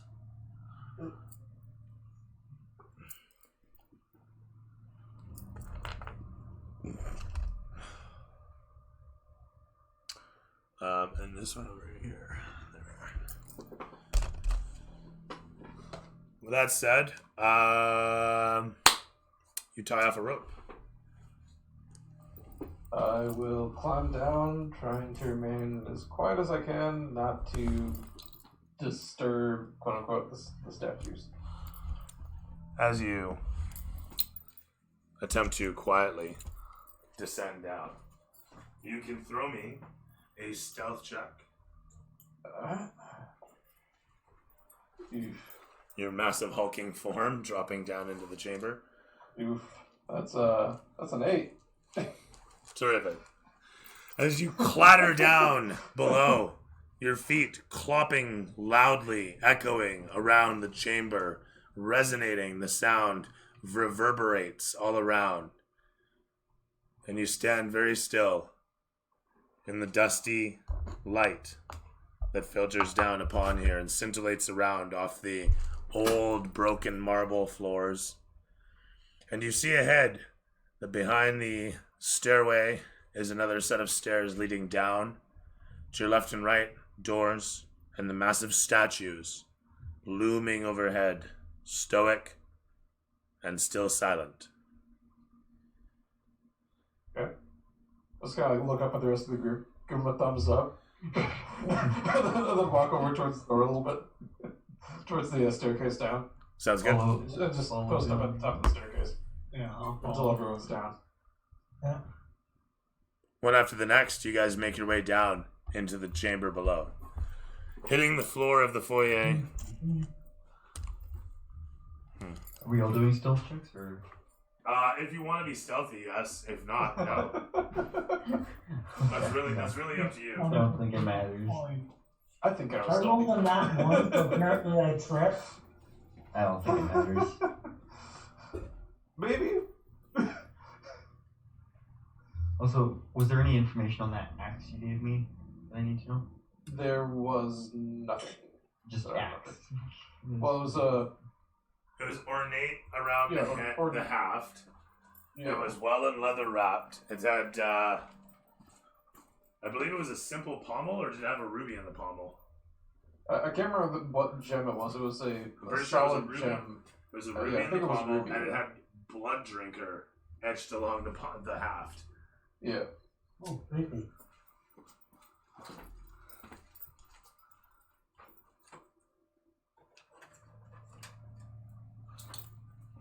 I will put this set of double doors. Blood Eater. Blood Eater. Blood Eater battle axe. You know what? Just like that. You see the set of double doors? One of the double doors is busted off its hinges, revealing a chamber beyond. That seems to look like a small library. Oh. I'll head over to that. Okay. I want to also point out that behind you are two doorways. And at the back of the chamber is a set of stairs leading down. Okay. The two doors behind us are closer to the statues. Two doors are this way, double doors are this way. Double doors, two doors. Gotcha. So you can see the two doors, actually. There's one of them right there. It's actually completely dark for us. Oh, I see it now. Never mind. Just ever so slightly. Gotcha. Anyway, with that in mind.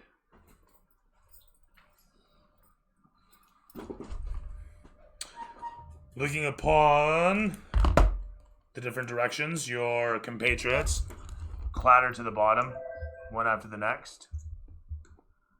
I'll point out the library and be like, I mean, we're looking for a book, right? Right, yes, we are. Okay. I'll go in the library.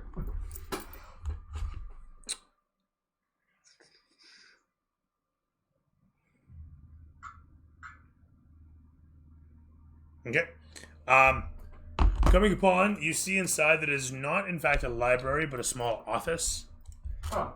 You can see a smashed-in front bay window where a cave-in, the sand and everything is just comically poured in like a cave-in. Pouring across whatever desk furnished the front space, there's a another bookshelf to the one side and a doorway that's smashed in and has a stairwell. Or actually, you know what? The doorway is open and it has a stairway leading. No, the door's closed. The door's closed and in good shape. Okay. Otherwise, the chamber here has a couple tapestries that are still in one piece, although they are hopelessly covered in mildew. Their threads, you can see, were woven of gold, so those ones are still shimmering comically amidst the others that are a dilapidated green, blue, and anything except the vivacious red that they may have been at one point.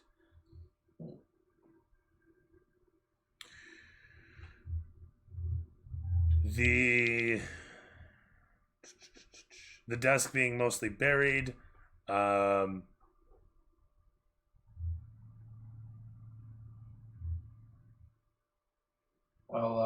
Yeah, there's just the bookshelf in the doorway. I'll check the bookshelf. Okay. Coming towards it, you see several parchments stacked up to the one side. Crusty, old, but still in one piece. I should say you see several stacks of several parchments, neatly ordered.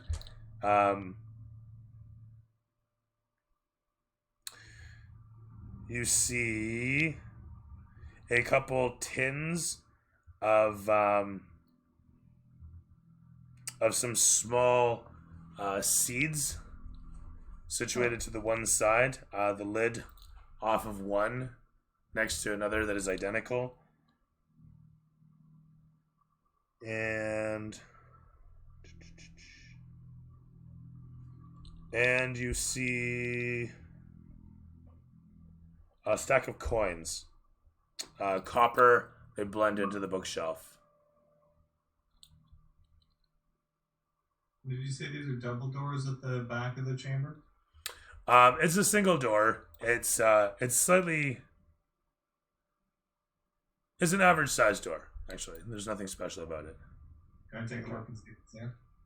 You may absolutely. Heading in towards the door, you can see that it's locked. In fact, as you come towards the door,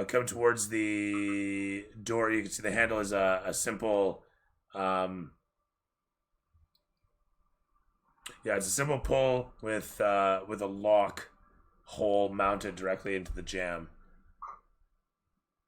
Sorry. So if this is the door, here's the knob, and the lock hole's above it. Okay. So you can see you can actually see the gears inside, and it's in the locked position. You figured it'd be pretty trivial to pick it. I love picking locks. Passive perceptions all around if you could. 14. 12. Everybody except Vince, looking towards the door where Seth is headed, notes the line of sigils over top it. They do not look dwarven, but rather stylized of some other fashion. Your first instinct is of an arcanic origin. Ooh. I'll get Neville's attention. Yeah. That's not my specialty. Looking up towards it, you can see the sigils clearly enough, and coming closer towards you, see that they've actually got a filigree of silver. They assuredly are not dwarven, and you can throw me an arcanic check, although you're not proficient, eh? No. That's fine. You can still throw me the check. I'm not bothered. Not 20. You immediately recognize the Ignis sigil, a flame spell of some sort, and you would assume it to be directed in the way that it's drawn. So whomever would open the door without speaking the word, with a nat 20, you think to yourself on what that word might be as you look towards it. You kind of sound out the sigils as best you can, and then speak it backwards. And you say to yourself, probably did it. And then you shake your head and you're like, then again, maybe not. Who's to say, really? But you point to your nat 20 and you say, that says I did it, ladies and gentlemen. And all your companions are forced to agree. So anyway. Point being, though, as you look upon it and read it through, kind of sounding it out best you can, it comes across very much like Klaatu, Verata, so you're hopeful. The sigils are still silver filigree and still glinting in the little bit of light in this chamber, though.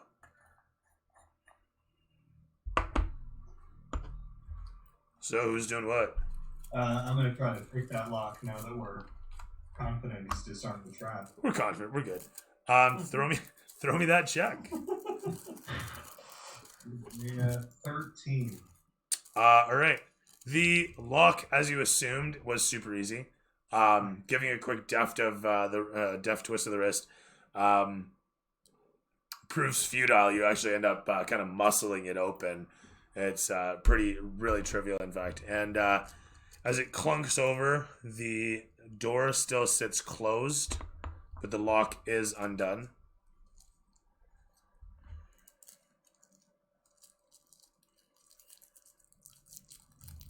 The door pushes open, and for a moment, you think the sigils above you shimmer, but nothing happens. A stairwell is revealed beyond, leading upwards. You can see that the stair spirals upwards, coiling in a tower, and there's a post of steel here that leads up the way through.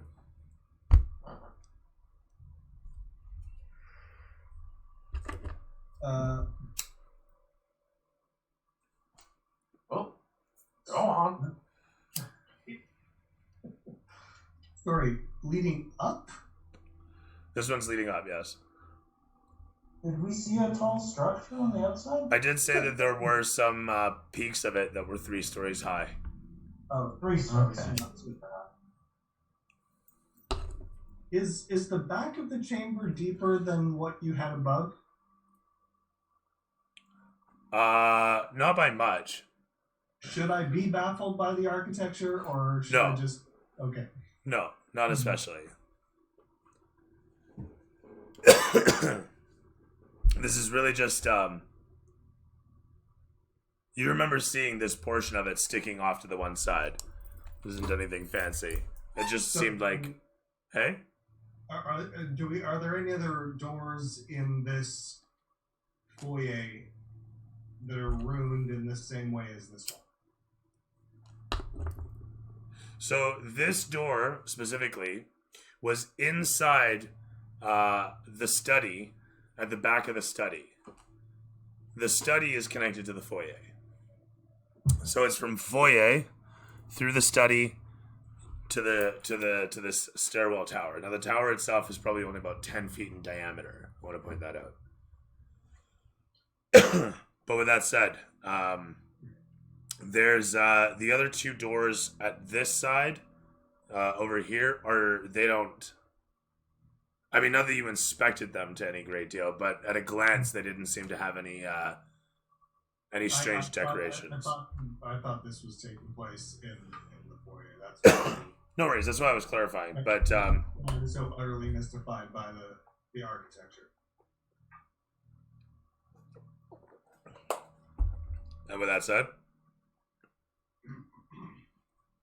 Well, if no one else will, I head up the stairs. Oh, we split up. Oh, we're going up. Okay. Alright. I mean, you can That's try how I to feel. talk, but Well, Can't stand around doing nothing. I mean, technically you could. Sure. Igar doesn't have that much patience. I think that's too big. Oh, there we are. That's more like it.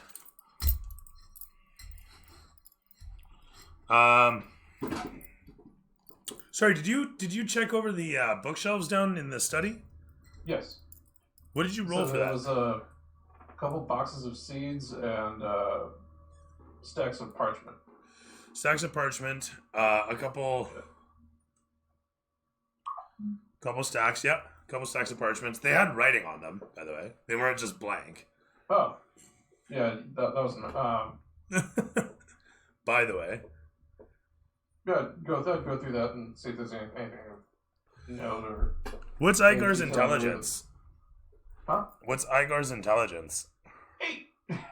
Okay, terrific. And you don't understand Dwarven, eh? Oh, I do. You do understand Dwarven? Yeah. Oh, okay, terrific. No, I haven't told anyone that I do. Mostly because I don't want them thinking I'm listening in. 8. Do I allow a guy with 8 to have read and write? A barbarian at that, right? Probably bits and pieces of. What's reading. your, Not much writing. Sorry, what's your history? Are you pressed, honor bound, or employed? Employed. You're employed? Okay. Fuck it, Probably sure. last like 4 or 5 years. All right. So we'll say you have some passable ability so that you can, order food and find your way around under home, that sort of thing. So you can read a little bit of this, and you recognize that there are a lot of bills of sale. Actually, you recognize the word auction on one of the parchments, and you pick up that parchment, see underneath it, it's another one for auction. And you see a couple sigils that spell out books. So these are receipts for buying books, it seems like, at auction. Next to that is another pile of papers. It seems you're not quite sure what that says. Birds of some sort. This form on birds as you're looking at the sigils on the parchment, and you can see again is another bill of sale. It looks like this was for a tidy sum of some 350 gold for 2 birds. And picking that parchment up underneath it, you can see This bills of sale for some sort of striped cat. Looks like, as you're looking at the top of it, Vinny, you catch the sigils at the top, and you recognize the name Jundeth written out in the sigils. On the bill of sale, it says Jundeth's Exotica. And you see the tagline underneath, bask in their exotic presence. Interesting. Oh, you can read this? I'll just hand it the staff. You can see their various receipts for exotic animals.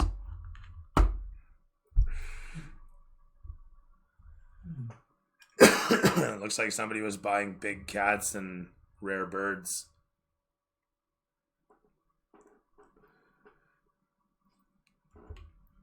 Otherwise, Yeah, otherwise, I'm gonna just head up the stairs. sounds good.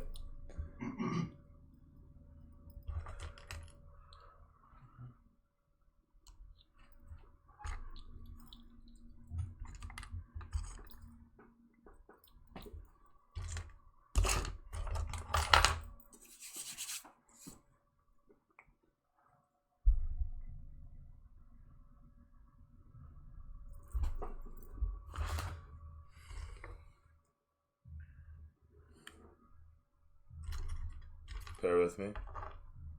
Now take it down.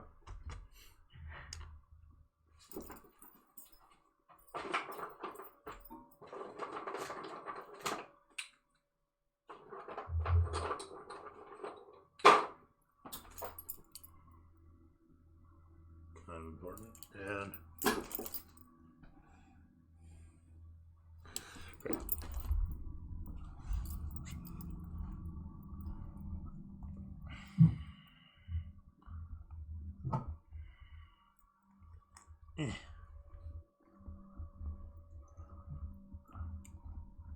Mallory says she and Lagatha will stay behind. You okay?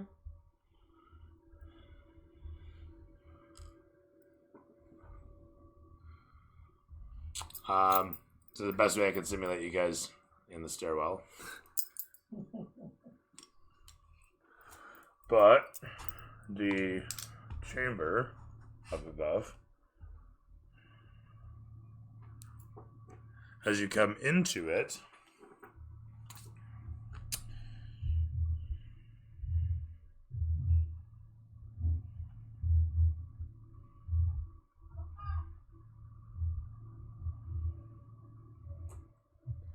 oh, sorry, this is the first floor. My apologies, not these.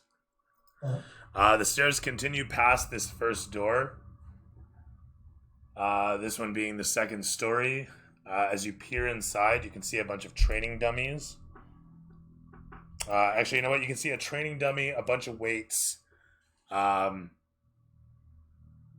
a strange apparatus of two. A strange apparatus set in a frame with two rollers and a length of leather wrapped around it. It's got handles upon it.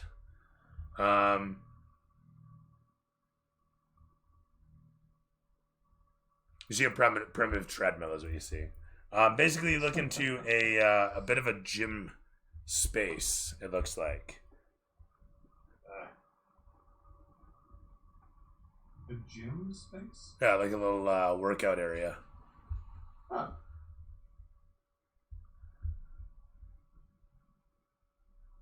Doesn't go any higher. It does. Yeah, the stairs continue going up to the third floor.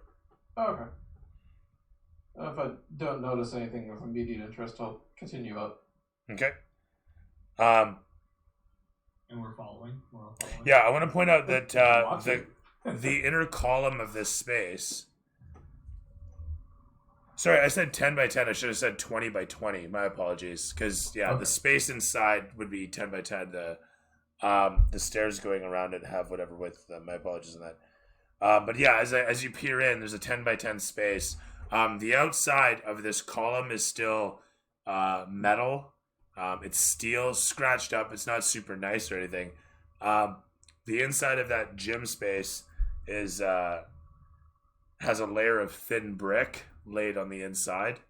It is fairly rotted away, so some of it's just pulled away from the wall, and there is a window peering out of the tower space, just like a bit of an arrow slit. There's old towels. If you imagine fur rags littered about the place, and a wash basin off to the one side.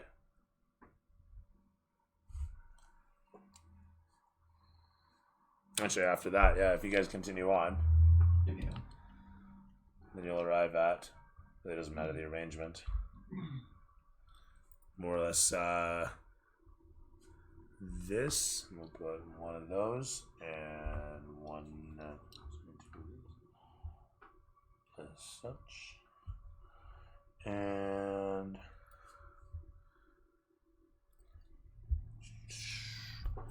where'd that little one go? There it is. And yeah, that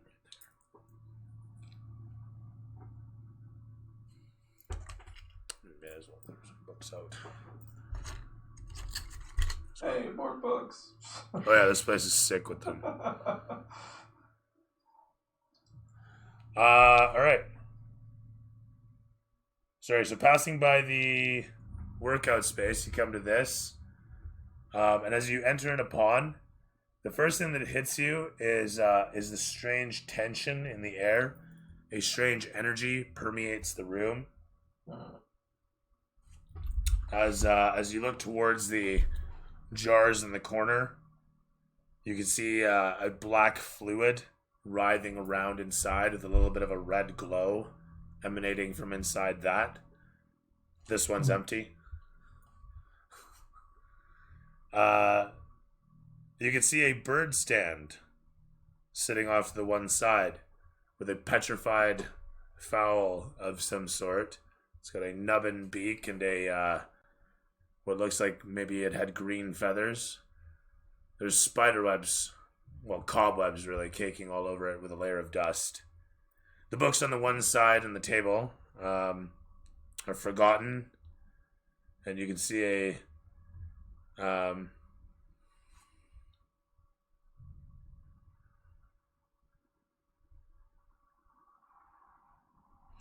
you can see a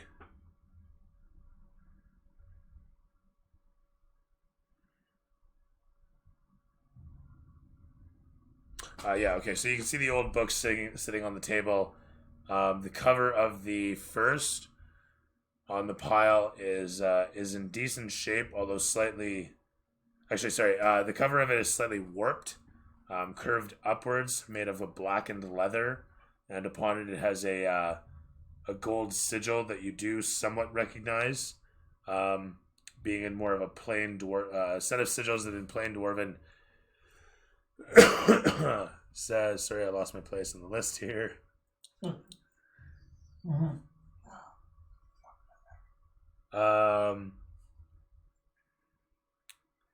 It's a bend on the word for frozen as you read it. It means something like static or statue. And Vince, as you look upon the massive cover, you can see that it says the word stasis. But it's also written in a sort of bent dwarven script. It's still common script, it's just really stylized to look kind of mean and angry. If you imagine like heavy metal letters. So I think I'd be reading it in Dwarven, not speaking out in common. Yeah, no, it's very much written in Dwarven. Yeah.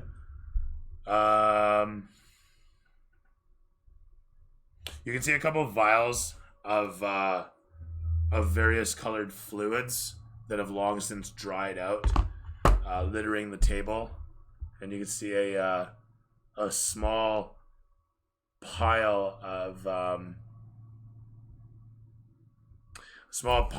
a strange frozen, maybe powder sugar or something at one point, next to droplets of blood on the table. There's a small lockbox situated on a larger crate at the back of the chamber, and the window that was in here was long ago bricked over. Huh. There is a tapestry overhead. It's purple in color and has a strange elven sigil written upon it. Who does actually understand Elven amongst you? I think so. I'll go check. Anybody? No. Nobody recognizes what it says, but it's a white sigil set on a large purple fabric. How does it look wear-wise? Is it It's as other distorted than as everything else, or? other than being covered in cobwebs, it's stoic and still and all in one piece, and situated above you by about 5 feet. The roof in this place kind of peaks off in a wedge. Yeah, about we'll say 15 feet above you. There's rafters the whole bit. Can we recognize that it's written in Elven? It doesn't strike you as any elven that tell. you know of, and Can't tell. the most you catch off it is that it has a couple arms coming off the sides.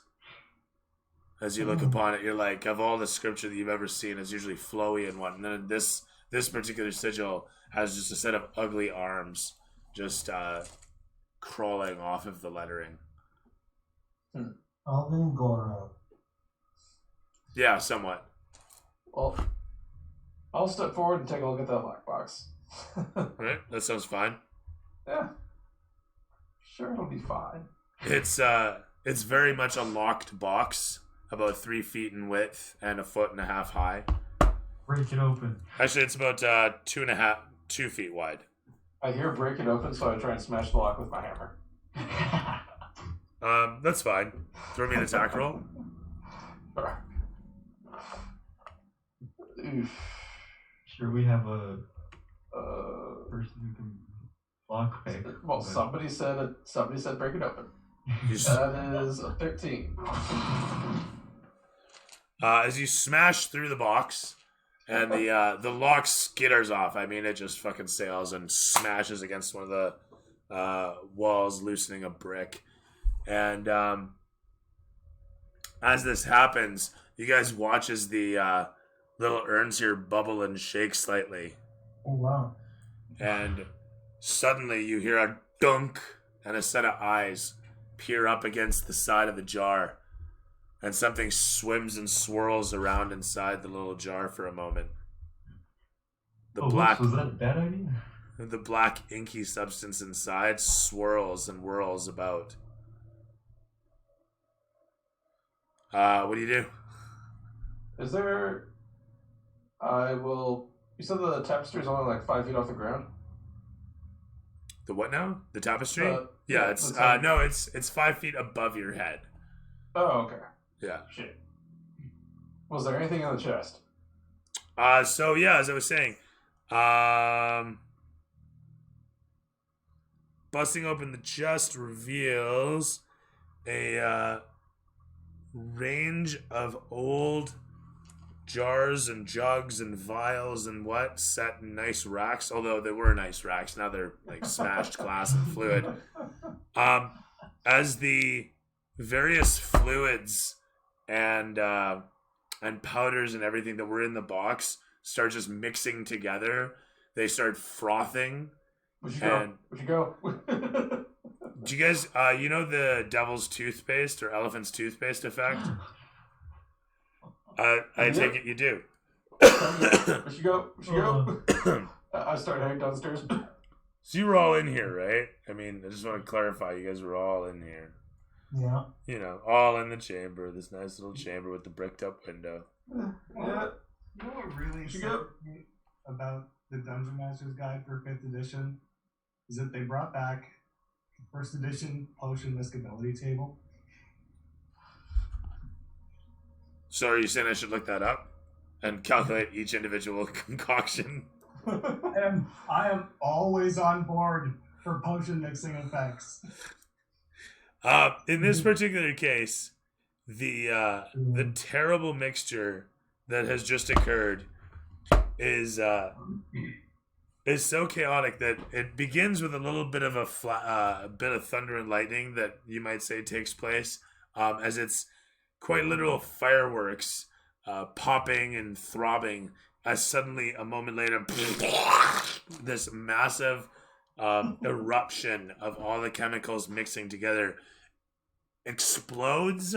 Wouldn't quite be the right term, as it's far too gelatinous to explode, but it does erupt like just a massive stream of fuck knows what from God's knows where. So again, if you've never seen Elephant's Toothpaste, look it up. It's a fantastic effect, but in as much as I'd like to replicate it here, I didn't. Point being, though, it erupts. Everybody makes me a dex check, as I'm assuming you want to bolt for the door. Or actually, what are you going to do when this place fills up? Are you going to try to get above it? Are you going to try to get out through the door? I'm going to try and get out the door, shoving people out of the way if I need to. And whoever the last person is needs to shut the door. So everybody can throw me a dex save. This is going to be a 15 or better. Oh, it's a 16 on the die. Terrific. And I don't have a -1. Okay. So you may move towards the door. Okay. The gods really like me, and I'm actually allowed to use it this time. That's true, actually. It is a save, so by all means. Oh, wait, I would actually. Oh, it doesn't matter. I already made it. Yeah, you're good. 19. Would have had advantage. Terrific stuff. It doesn't matter. You get your ass out the door. Oh, you didn't make it? Oh. No, I did not. It is. None of my D20s are good tonight. And Seth? I've tried all of them now. I got a 16. Terrific. As all of your companions bail down the stairs, you unfortunately get shoved backwards, the Goliath making his way past ever so quickly. As the eruption takes place, you feel light as a feather Oh. as you are picked up and summarily thrust against the nearby wall. You take 3 points of bludgeoning damage as you are pinned with the strange chemical stuff blasting against you with an adhesive effect. As you situate suspended, you hear a smash of glass down below. And you hear as the whole of the place begins to swell with the darkness, as the black Icarus fluid inside the jars now spills out. Cool. Oh, shit. Yeah. Who doesn't Hurt when I love feel like- this part? Never tell the intelligence class to smash something, he will.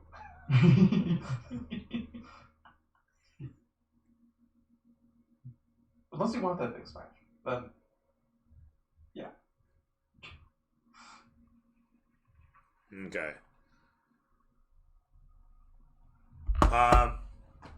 As the darkness envelops the place, it suddenly comes to an anthropomorphic form, a humanoid form. I should say not anthropomorphic. Sorry. The darkness slowly coalescing once again as the eyes seem to just sprout out, and the whole thing just shifts into a sort of fleshy form. Its naked bipedal self standing in the chamber amidst the chemical that's now settled. It's exploded and finished, and you're stuck against the wall up in the corner here. The whole of the room is just encased in this sticky, disgusting, thick, like custard, if you imagine. And it's just multicolored. This miasma of rainbow-like sludge is all around, and it's just slowly oozing down, and you hear like bits of it coming off the ceiling. And here you are in this egg of goo now, with this thing that's formed in front of you, and it's slowly extending out claws and looking up towards you with hungry eyes and a massive long tongue amidst massive long fangs. And as it hisses towards you, you see another one start to form out And you realize that's right, there was 2 jars.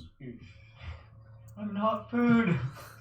Meanwhile, I'm downstairs like 1, 2, 4. Okay, I think we got everything. So, I'm just saying that you guys got out the door. You haven't necessarily run off. I mean, you can have run off. I mean, it is D&D. You do what you If do. it only went to the door, then that's as far as I would have gone. So, yeah, as I said, it exploded upwards, sprouted all around, and in one quick and dramatic moment, it just encased the whole of the chamber, and it was done. It exploded upwards, coated around the room, and that was it. Alright. So we see these 2 things coalescing and kind of in between us and our friend. You hear hissing, muffled from the other side of a large custard screen that you cannot see through.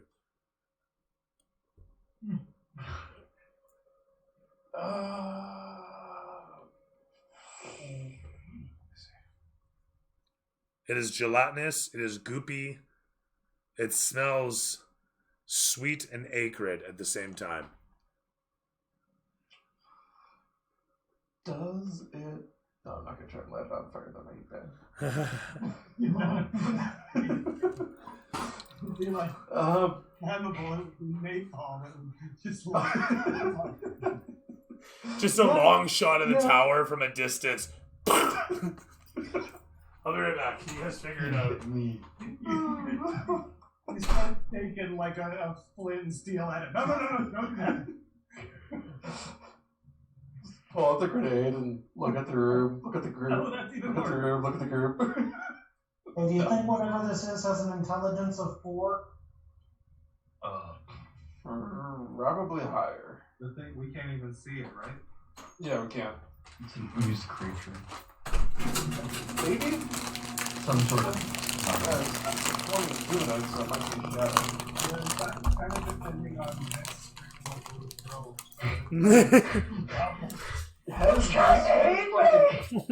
Yes. Okay. So we hear Vince screaming like a little girl. Initiative. Okay. Are you kidding me? Hey, I didn't roll a 1 this time. Same. I rolled a nat 20. What am I gonna do on a nat 20? Escape the tapioca. So, Seth, what do you got, my man? I got an 8. Not my best roll. I have been rolling crap in Heroism comes late today. Dirk, what does 5. Zygar have? I used it in the first 5. 5. Vinny. 20? Right, you said that. Oh, yeah. And Neville. 14. And our elven friend? Where's she at? You can hear them shout from down the stairs. Is everything all right? Everything's fine. Not that they can hear me. No, they really Behind can't. this wall. So, right. The thing's slathering and slavering down below, hissing up towards you. Look threatening as all threatening can be. As you find yourself attached to the wall, you can try to escape said wall with a escape check, which is strength of no. I want to say it's athletics, but excuse me, bad time to take a chew. 16 or better to escape. As this stuff oozes all around, and I'm looking for the right track. I was actually gonna find something else, so you don't really need to look for it right now.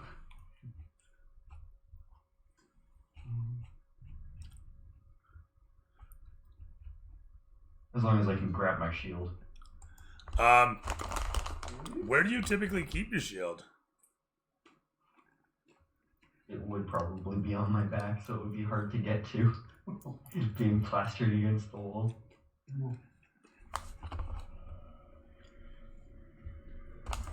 So, what do you want to do? Would I be able to get to my shield? No. No, okay. Then I guess I will try to escape it with a strength check. Okay.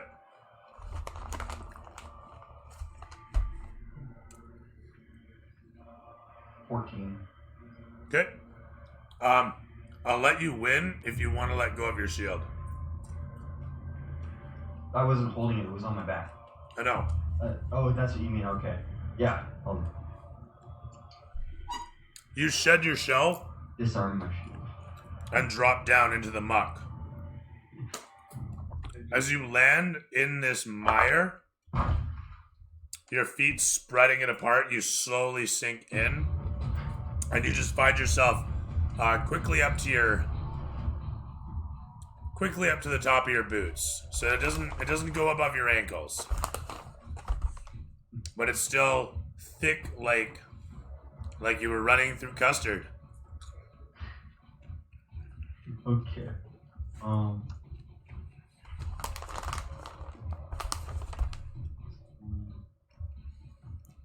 Draw my weapon. That would be my turn. That would be your turn. With that said, you get yourself prepared for whatever impending danger is coming towards you. Yeah. As the second one is still morphing out of the goop, Nephil, we look upon you. Okay, knowing my companion is trapped, I pop my head back in the. So is the stairway like coated in stuff, or is? No, it's oozing a little bit down the stairs, but otherwise it's mostly inside the chamber. Alright, I'm gonna pop my head back in the room. Look at the No. future. The covering, the doorway, is completely covered in the goo. Oh, it's a trap door. Okay. No. The doorway is open, but it's covered in goo. Like, goo is just drenched down, creating a curtain of goop across it. It's fluid, but it's thick, viscous. Okay. Alright,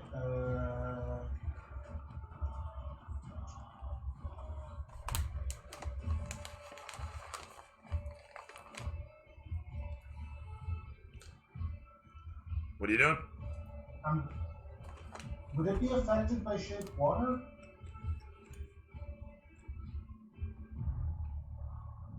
Only one way to find out. Okay. Yeah, I'm gonna attempt to use shape water to kind of clear it out from away from the door frame, Okay. and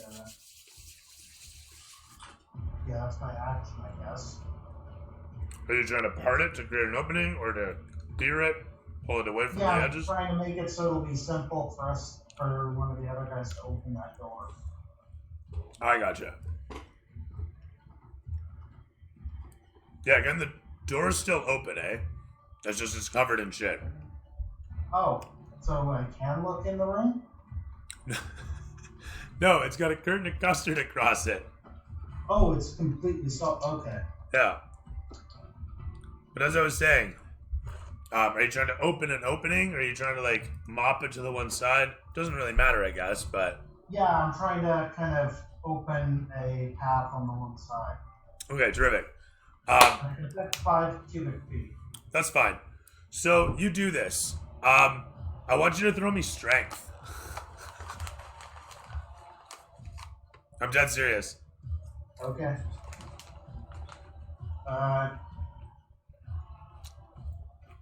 Using my strength modifier? Okay. 8. You force it apart ever so slightly, having difficulty as you do, but it just widens up like a massive goopy vagina opening in a perfect almond shape. You see through inside to the hissing black amorphous form humanoid amorphous form of something with massive claws and fangs. It looks like, what's it like venom? Or just Can I see black those? hulking sort of thing. You do, as a matter of fact, as he clops down, landing in the goop, you see he's lacking his shield. But Okay. he's certainly I'm not gonna- lacking spirit.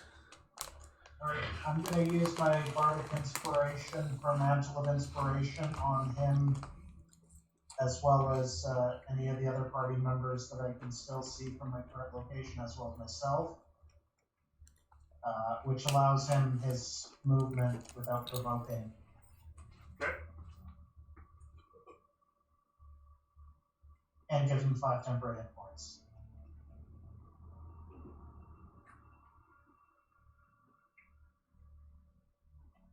So I'm assuming he'll use that to try to get away.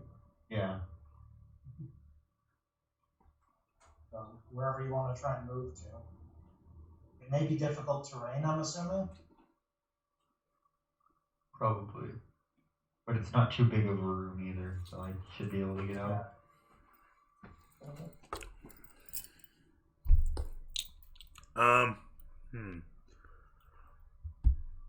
So first off, could I still see any of my other companions? So I'll use this guy. It's kind of too big for the chamber. It takes me off. Your other companions are right beside you. They're behind you. Okay, so everyone's got their temporary hit points and can Leroy into the room if you feel like it. Yep. So everyone gets 5 I gotta temporary go hit scavenging into the room. Okay. You can after Seth and myself. Well, it's what the ability that he just used gives everyone their movement as a reaction. Oh, I didn't miss that part. Sorry. So away you go then. So wherever people want to move about. Seth? No, I'm gonna stay out of the room since it's so crowded in there. I'm gonna use my bow. That sounds good. Igar charges into the room.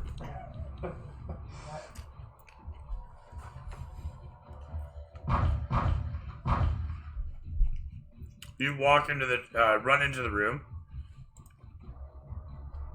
Best you can. You are immediately slowed down. For the record, movement in here is a third. It is not just difficult terrain. It's the next step up. I think it's rough terrain or something. Okay. But that said, if you have 30 feet, you have 10 feet of movement in here. As the amorphous form straightens and postures, and as Neville concludes giving out his inspirations, Seth pulls his bow from his back. Don't forget to take your 5 THP. Yeah, thank you. And I'm sure I've never seen anything like this before. Something as hideous as this? No. Yeah.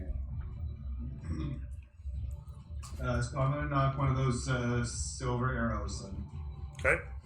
shoot it into this horrible mass.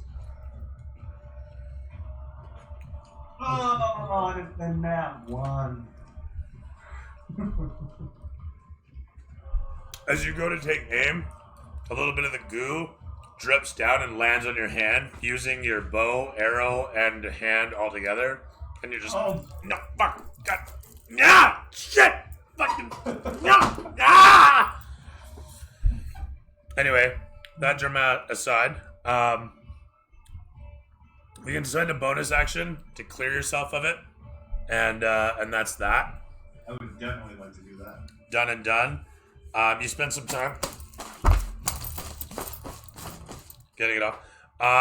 From there, it is over to myself. Is the arrow salvageable from that? Yes. Awesome. So with that said, although you'll have to clean it, because it won't be accurate with all the goop on it. Yeah, I'll use another one, just like Yeah. if it destroyed in the process.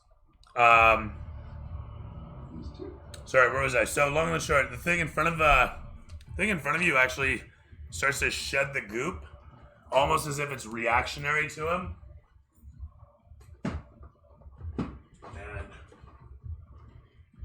me see if I can find the one I'm looking for here.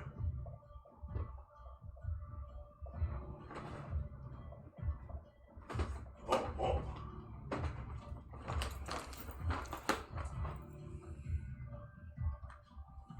No, that's not it. Still some cool shit in here, but no.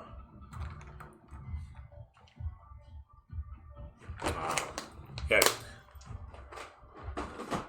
As I was saying, the demon thing sheds away the goo slowly, and you can see long, slender limbs sticking out and a tail begin uncoiling and unfurling from behind him. The second one. So this room is fucking clear of shit. Everything's been destroyed. The second one stands up amidst the goop and moves in upon Vince from the one side. Coming in with a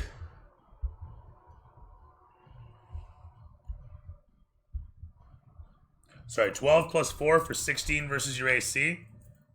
It misses. Okay. As it comes in towards, as it sprouts up from the goop, the intense acrid stench in here becomes suddenly that much thicker. And I need the both of you to make a DC 13 con save, Igar and Vince. Okay. Actually, since the door's been opened, you guys can make one too, Neffel and Seth. 21. 21? Yep. Okay, you're good. 12. Sorry, Vinny got a 12? Yeah. You are taking 11. You are taking 6 points of damage, necrotic, as the air thickly bears upon your lungs. Same with you, Neffel.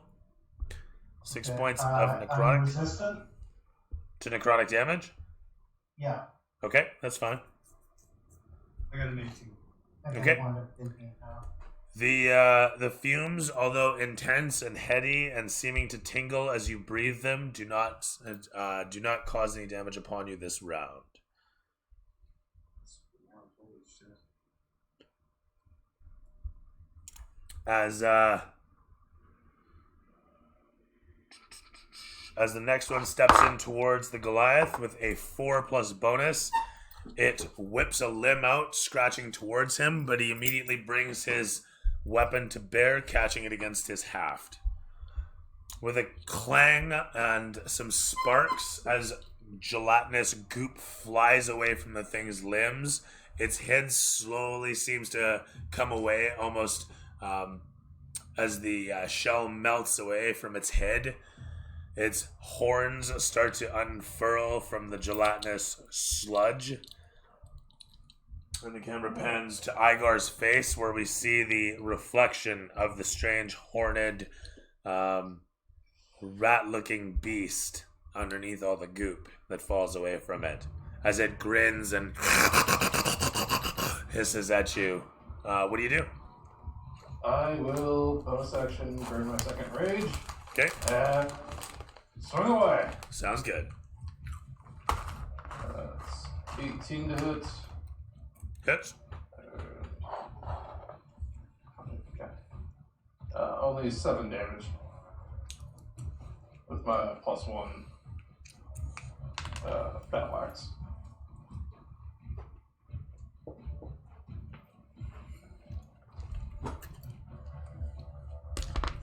That's my turn.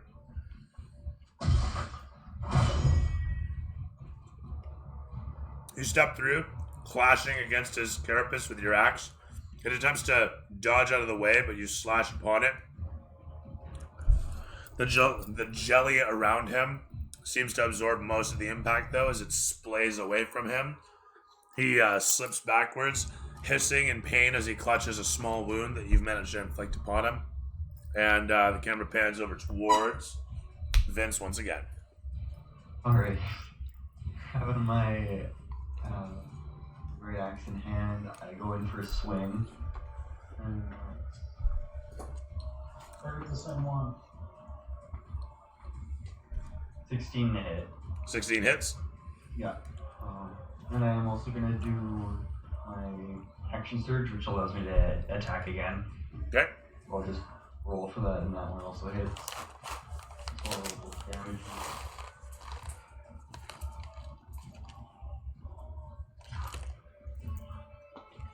$22 damage altogether. On the same one. Nice.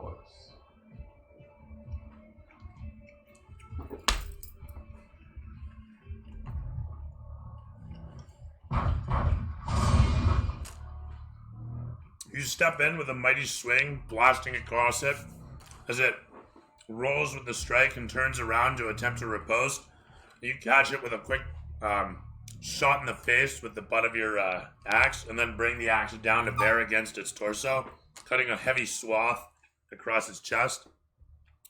It hisses out in pain as gore splays from its body, and it stumbles back as the searing flesh already begins to smolder from the axe's chop.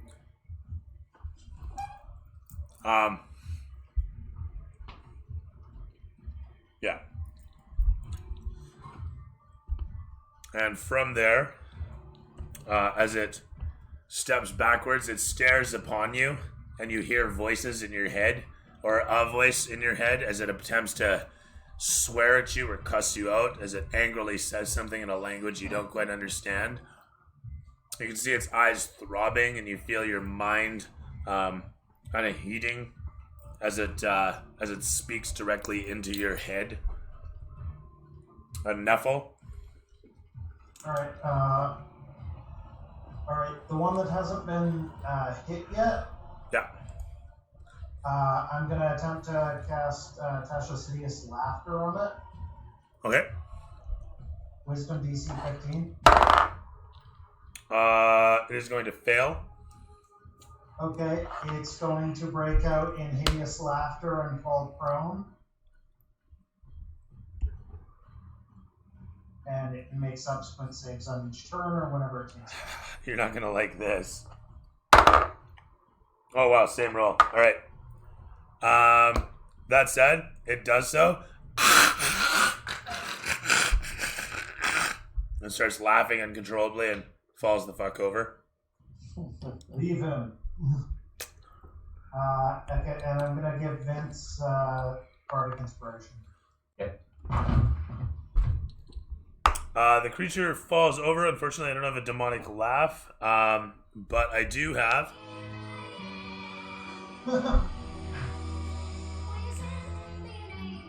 This one time at Demon Camp? Neffel inspires his companion as the camera pans to Seth. I'm going to try this silvered arrow again. I got a clean one. That's fine. You draw a freshie, knocking the arrow. You let her fly. Better. 17. Terrific stuff. That's a hit. You do get your sneak attack damage on this. Yes. 14 points of damage. That's total with all your sneak attack and all? Yes. And this is the one on the ground? No, this is the The one that's standing. Okay. one that's still standing. Very good. Your arrow flies true, embedding itself in the thing's freshly revealed cranium. As it spluts directly into its skull, it snaps to attention, looking towards you, and looks over quite angrily in your direction. Yeah. With that, it is over to myself once again. The one in front growls angrily and then leaps forward with a 15 plus 4 for 19 versus your AC. I'm assuming a hit. Which one? This would be Seth. Yeah, so 19 is good. 1d12 plus 2 brings me to below average at a 7. But I need a DC 13 con save from you. Ooh, I got 16. Terrific.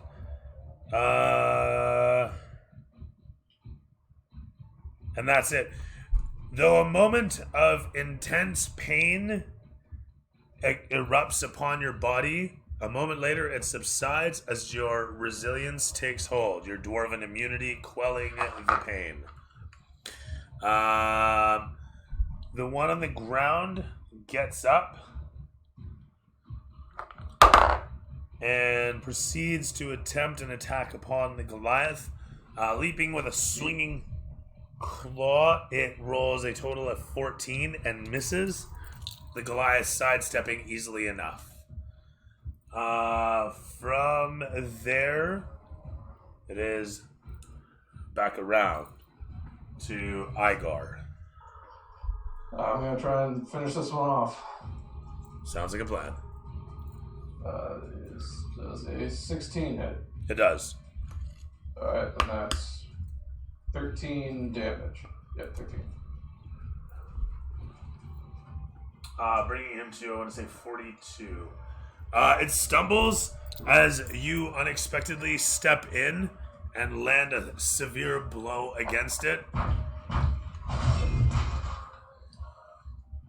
As your axe careens off of its body, it stumbles away, attempting to keep itself aloft, and successfully does so, staying just this side of alive. I need everybody to make another DC 13 con save. Oof. Yeah, that's a 7. If you got less than 13, you're taking 4 points of damage. I got 19. I got a good roll for once. Nice.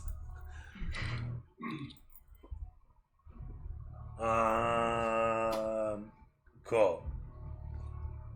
And yeah, this is my second turn going by, yeah? Yep. Yeah. And it was just Igar who attacked and did the thing, and so from there it is over to Vinny. Okay. I'll go in for another swing. Sounds good. And the fumes are coming from the creatures. The fumes are coming from the goop. From the group. Okay, copy that. 18 to hit on, I guess, the one closest to me would be the one that hasn't taken much damage, right? Or any Okay. damage at all. This one's taken less than that one. Yeah, okay, so I'll just swing with that one. The one that's taken less or more? Yeah, the one that's less. Okay. And how much? 14 damage. 14 damage, very nice. Brings him to 28. As you step in and put a massive crevice through its body with your blade, it steps backwards with a hiss of pain, attempting to riposte upon you. Oh, never mind, not yet. It hisses back angrily towards you, and from there it's over to Neffel. Also the Chaos Blade on the more weakened one. They're both, okay, yeah, the more one. All right, that's fine. The one in front of the Goliath. Place for this, the softest finicky.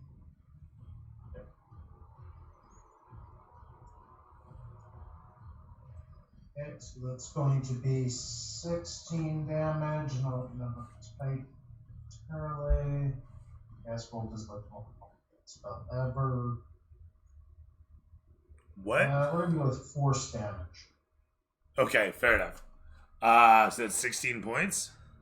16 force damage. Yeah. 16 force damage. Okay.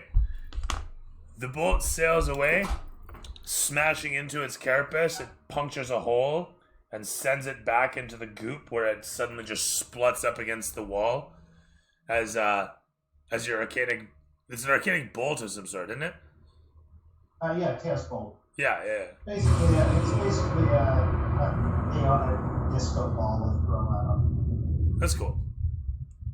That said, the place echoes and the body in slow motion sails away and finds itself encased in the goop of the wall, where it sits lifeless, and the game removes it to save polygons. As this occurs, the whole of the place kind of ripples and goop splashes about, exploding in all directions from the force of the strike. And Seth.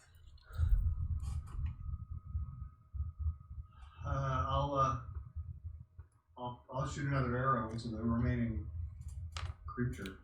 Okay. Ah, miss.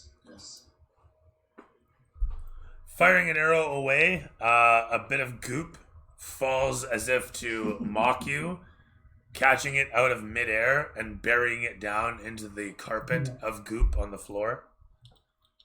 And from there over to the goo creature that is now shedding the rest of its gooey carapace,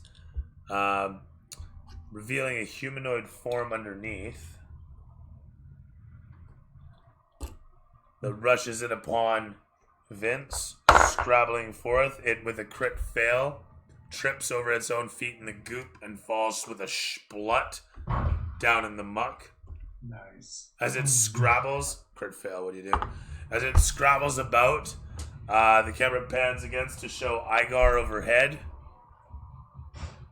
I was just like bracing for a second to take that charge, and the Trip's like, "Oh, thank you." And roll at advantage.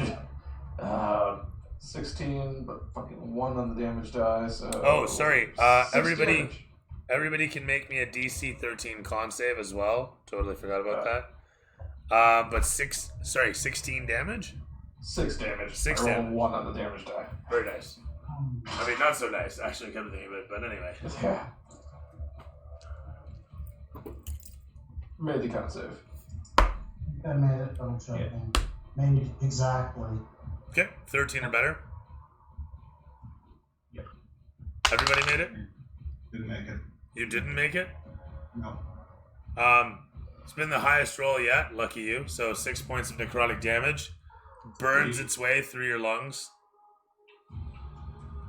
You feel hard of breath. How are people looking? I've taken 4 damage. I've got a health potion for myself if I need to use. I look like I'm probably coughing up blood at this point. Yeah. I'm hurting.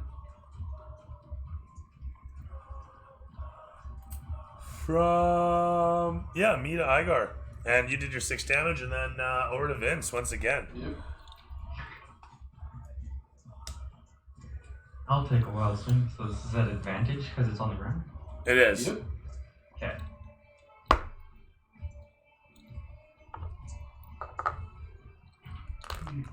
Okay, so a 20 non-nat to hit. Pretty good. 9 damage.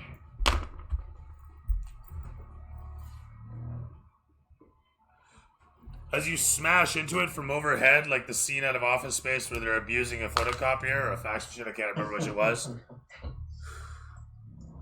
Like so much gangster that you guys are, curb stomping the fucker. He's still alive and hissing up towards you, threatening with claws and fangs.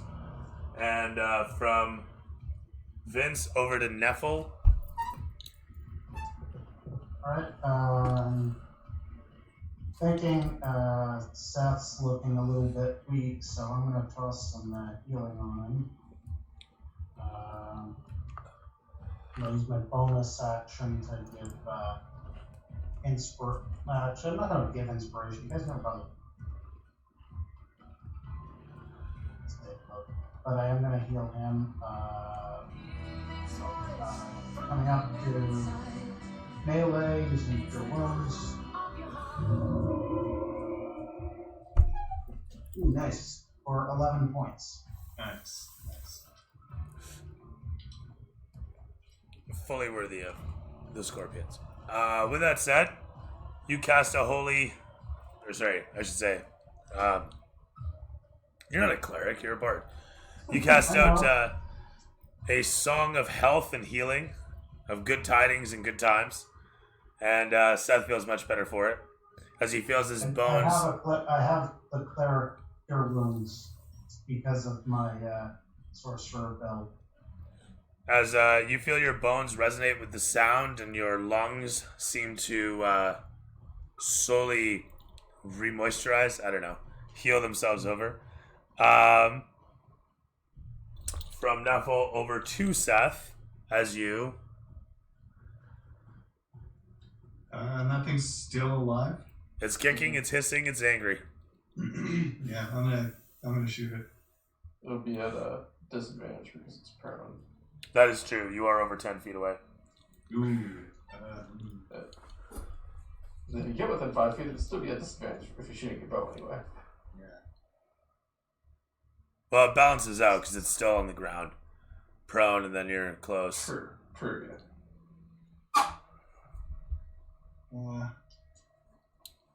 I'll take a chance. Why not? Even at disadvantage. Okay. Yeah, matching twos. That's funny, actually. So it would have missed either way. That said, you fire into the goop. As you attempt not to hit your companions, you manage to also not hit the enemy. The camera pans to the thing on the ground as it suddenly leaps up and overhead, disappearing from view for a brief second before it comes crashing down from overhead, targeting upon the Goliath. And as it does so, the Goliath, surprised by this, still manages to sidestep the impending strike as it lands down back in front of you and goes into a repeating idle animation. And from there, it is over to Vinny once again. Oh, everybody makes a... Sorry. Yeah, Igar, isn't it? Igar. It is over to Igar. Also, everybody makes a DC 13 con save. Nah. Yeah, I'm good. Yay. Seeing that this thing is getting a little out of hand, just gonna try and finish it. Reckless! Anybody who failed that save takes 3 points of necrotic damage. Or half as much if you're resistant. So that's 18 on the die to hit, and then 6 plus 5, 11 damage. Fabulous. With 11 damage exploding against him, he splits in half as your axe lands down. Excellent. As you pick up your executioner's unit, we look upon the corpse in the ground, chopped up, the goop all around him running black with ichor, and the fumes coming off. The sludge is already starting to slowly lose its acrid aroma, but what's already produced is not going anywhere anytime soon, it seems. You look towards the bricked over window. It is certainly a lot thinner and of a smaller brick than the rest of the place. I'll just go over, try and create some ventilation, and I think I have a hammer. I'm gonna go pull my shield off the wall. Throw me... I'll just go and knock a couple bricks out of the window to try and make some ventilation. Okay, you can throw me an attack roll, and Vinny, you're gonna need someone to give you a boost to reach it. Okay. And I have Bardic Inspiration as well, so that'll help. 16 for the attack roll. Fantastic. Worried now. Is Neville gonna help him? Yeah. Okay, sounds good. What am I rolling? Is that just a 20? Just an athletics check. Okay. No, that's not right. No, that's not right either. 15. You blast through the wall as it shows in the background Vinny, glop, land back down with his shield a moment later. From the moment that the windows exploded open, despite it being a bit of a drab day now outside, the immediate suction caused by it pulls the fumes out of the chamber, leaving you with fresh air, not but a few moments later. You can still make one last DC 13 con check for hanging around. That's a 12. So everybody can make this check. You're all still there. Yeah. 20. Good stuff. It's 5 points of necrotic damage this time around. Lucky you guys. You lucky buggers. I'm still doing fine. 35 out of 41. I'm good. And so, as you find yourself in this chamber that is now coated in shit, whatever was in that crate is long buried and fucking. You're gonna have to pull the goop away, and from what you can tell, it's actually starting to harden now. Is the tapestry that was on the wall covered in it as well? Yeah, the whole chamber is fucked. The tapestry is actually. The tapestry is. I'll use shape water to try and get the stuff off the chest. Okay. You can throw me a strength check on this again. I'm just looking at you because I'm covered in goop. Yeah, you got something. Right, a little something. Terrific. Right You there. managed to actually force the magic to move this sludge off of the top of the crate, but that's about it. As I said, it is slowly starting to harden, and where the sunlight pierces through into the chamber, you guys can see that where the sunlight has landed on the goop, it's almost completely hardened already. We should probably get out of here before it hardens around our feet. Good idea. If I'm trying to grab this chest. I thought there's nothing left in the chest. Well, the chest of shit that you smashed into is fucking fucked, but there is the crate itself that was underneath it. So that's what I'm assuming you were getting into, yeah? Oh, okay, yeah. I'll just go over and yank the crate out of the muck and carry it downstairs. Yeah. You can roll me strength on this. Okay. 18 or better. 17. Try as you might, while you jostle it, the thing is simply too heavy. But as you do jostle it, you can hear the clanking of glass inside. I'm gonna back away. I'm backing away.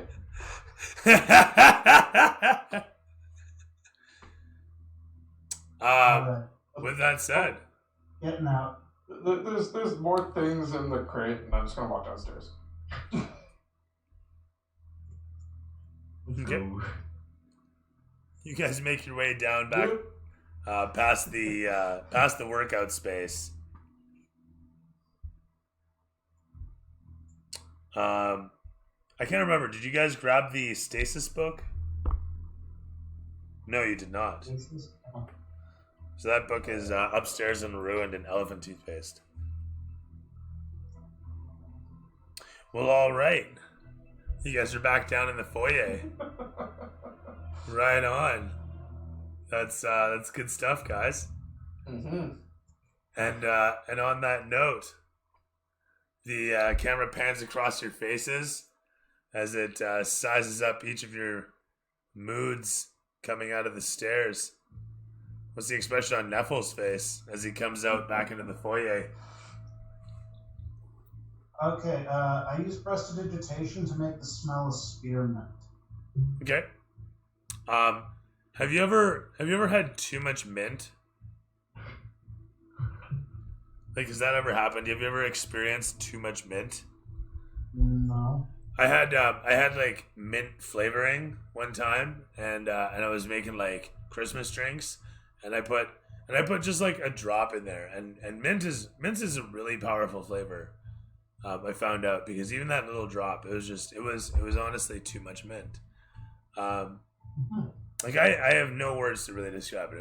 It was a lot of mint. So I mean, mint is a shitty flavor when it's in a massive amount. Is really the moral of the story. So it doesn't necessarily make it any less harmful. Although it's ventilated in here, It just sounds so rank. I can only imagine. I'm just imagining it. It's just so terrible. Oh. Like just a hall of Wrigley's. Anyway, I'm having fun with it. But that said, you guys come back out into the foyer. A little bit of prestidigitation freshens the air. And what's the expression on Seth's face?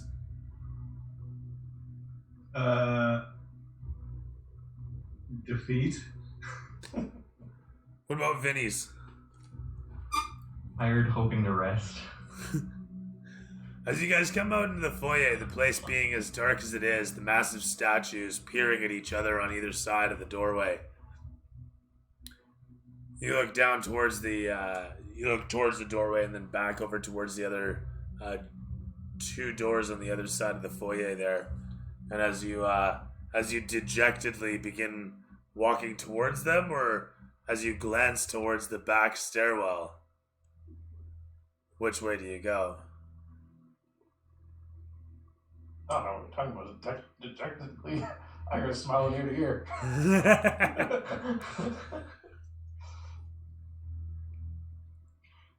I think towards the back stairwell. Okay. Yeah. Okay. As you guys head towards it, the camera fades to black. Credits begin to roll with it to be continued. And Jeff, what'd you like? What'd you hate? What's the part? What's the least? I don't know. I had fun. Learn the reasons not to smash things when people talk to you.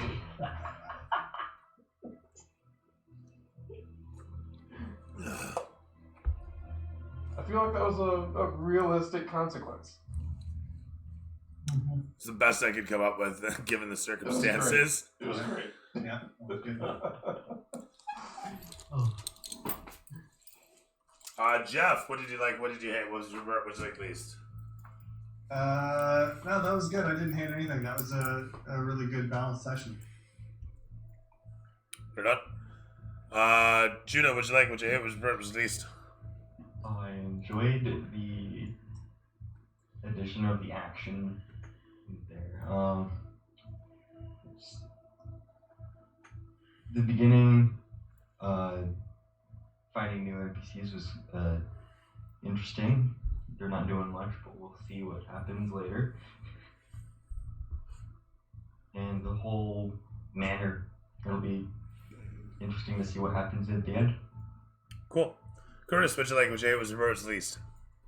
Well, the combat was good. I think some of the early stuff and the technology with Zoom the Android app sucks. Yeah, fair. And I'm not allowed to use my work computer with it, so that might actually be a problem for me. We'll figure it out. You have a tablet, or is this your tablet you're using now? Yeah, this is my tablet. It's an Android tablet, but it froze and had some hiccups. That sucks. And it's an S4, so it's not like it's a low-end tablet. I'm going to try the browser version Yeah, it might be an idea. I'm not sure. as opposed to the app. Yeah. Yeah. That's the first thing I think of. I personally love it. I can't say enough for this. Honestly, it's $20 well spent. This works fine. I mean, it's a lot for a service, but the performance can't be argued. The way it's stacked, everybody is perfect. And yeah, I mean, the fact that you guys have no issue communicating, it shares the sound across and over. Yeah, I'm absolutely loving it. I mean, with the COVID thing kind of subsiding, I don't know if I'll keep doing it online. It'll be a matter of if I can rouse a roster of tableside players again. But I'm having fun with this for the time being, so we'll keep doing this for as long as. It also means I'd have to rebuild up the whole of the streaming chamber. That's kind of a pain in the ass. So apathy, lethargy. These are the things by which our game survives, gentlemen.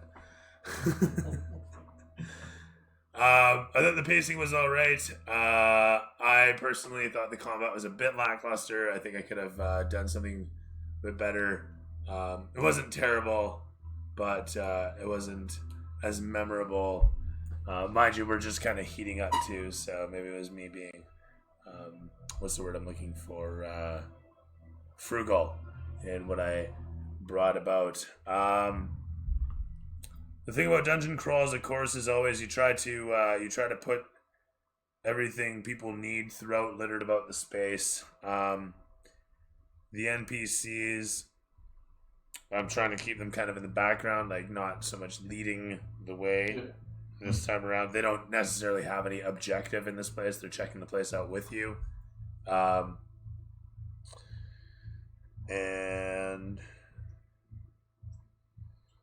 otherwise, yeah, I'm enjoying unfurling this place. It's more or less just a ruin with a lot of old secrets, but I'm afraid that most of those secrets are getting lost in elephant toothpaste.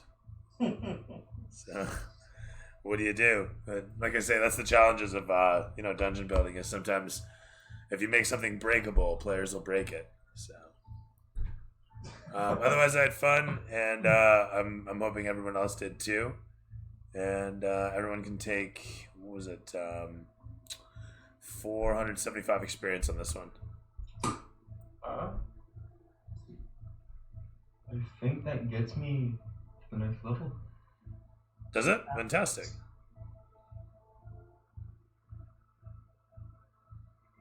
Yeah. Now I gotta wait for a long rest. Tis the way. Right on, gentlemen. Until next week, if you like what you see, we stream every Tuesday and Thursday from 7 p.m. until whenever we finish. With my fabulous palette of wonderful personalities who are my players, it is my pleasure to be your dungeon master. And until next time, your 20s always stand on 20. Have a good night, everybody.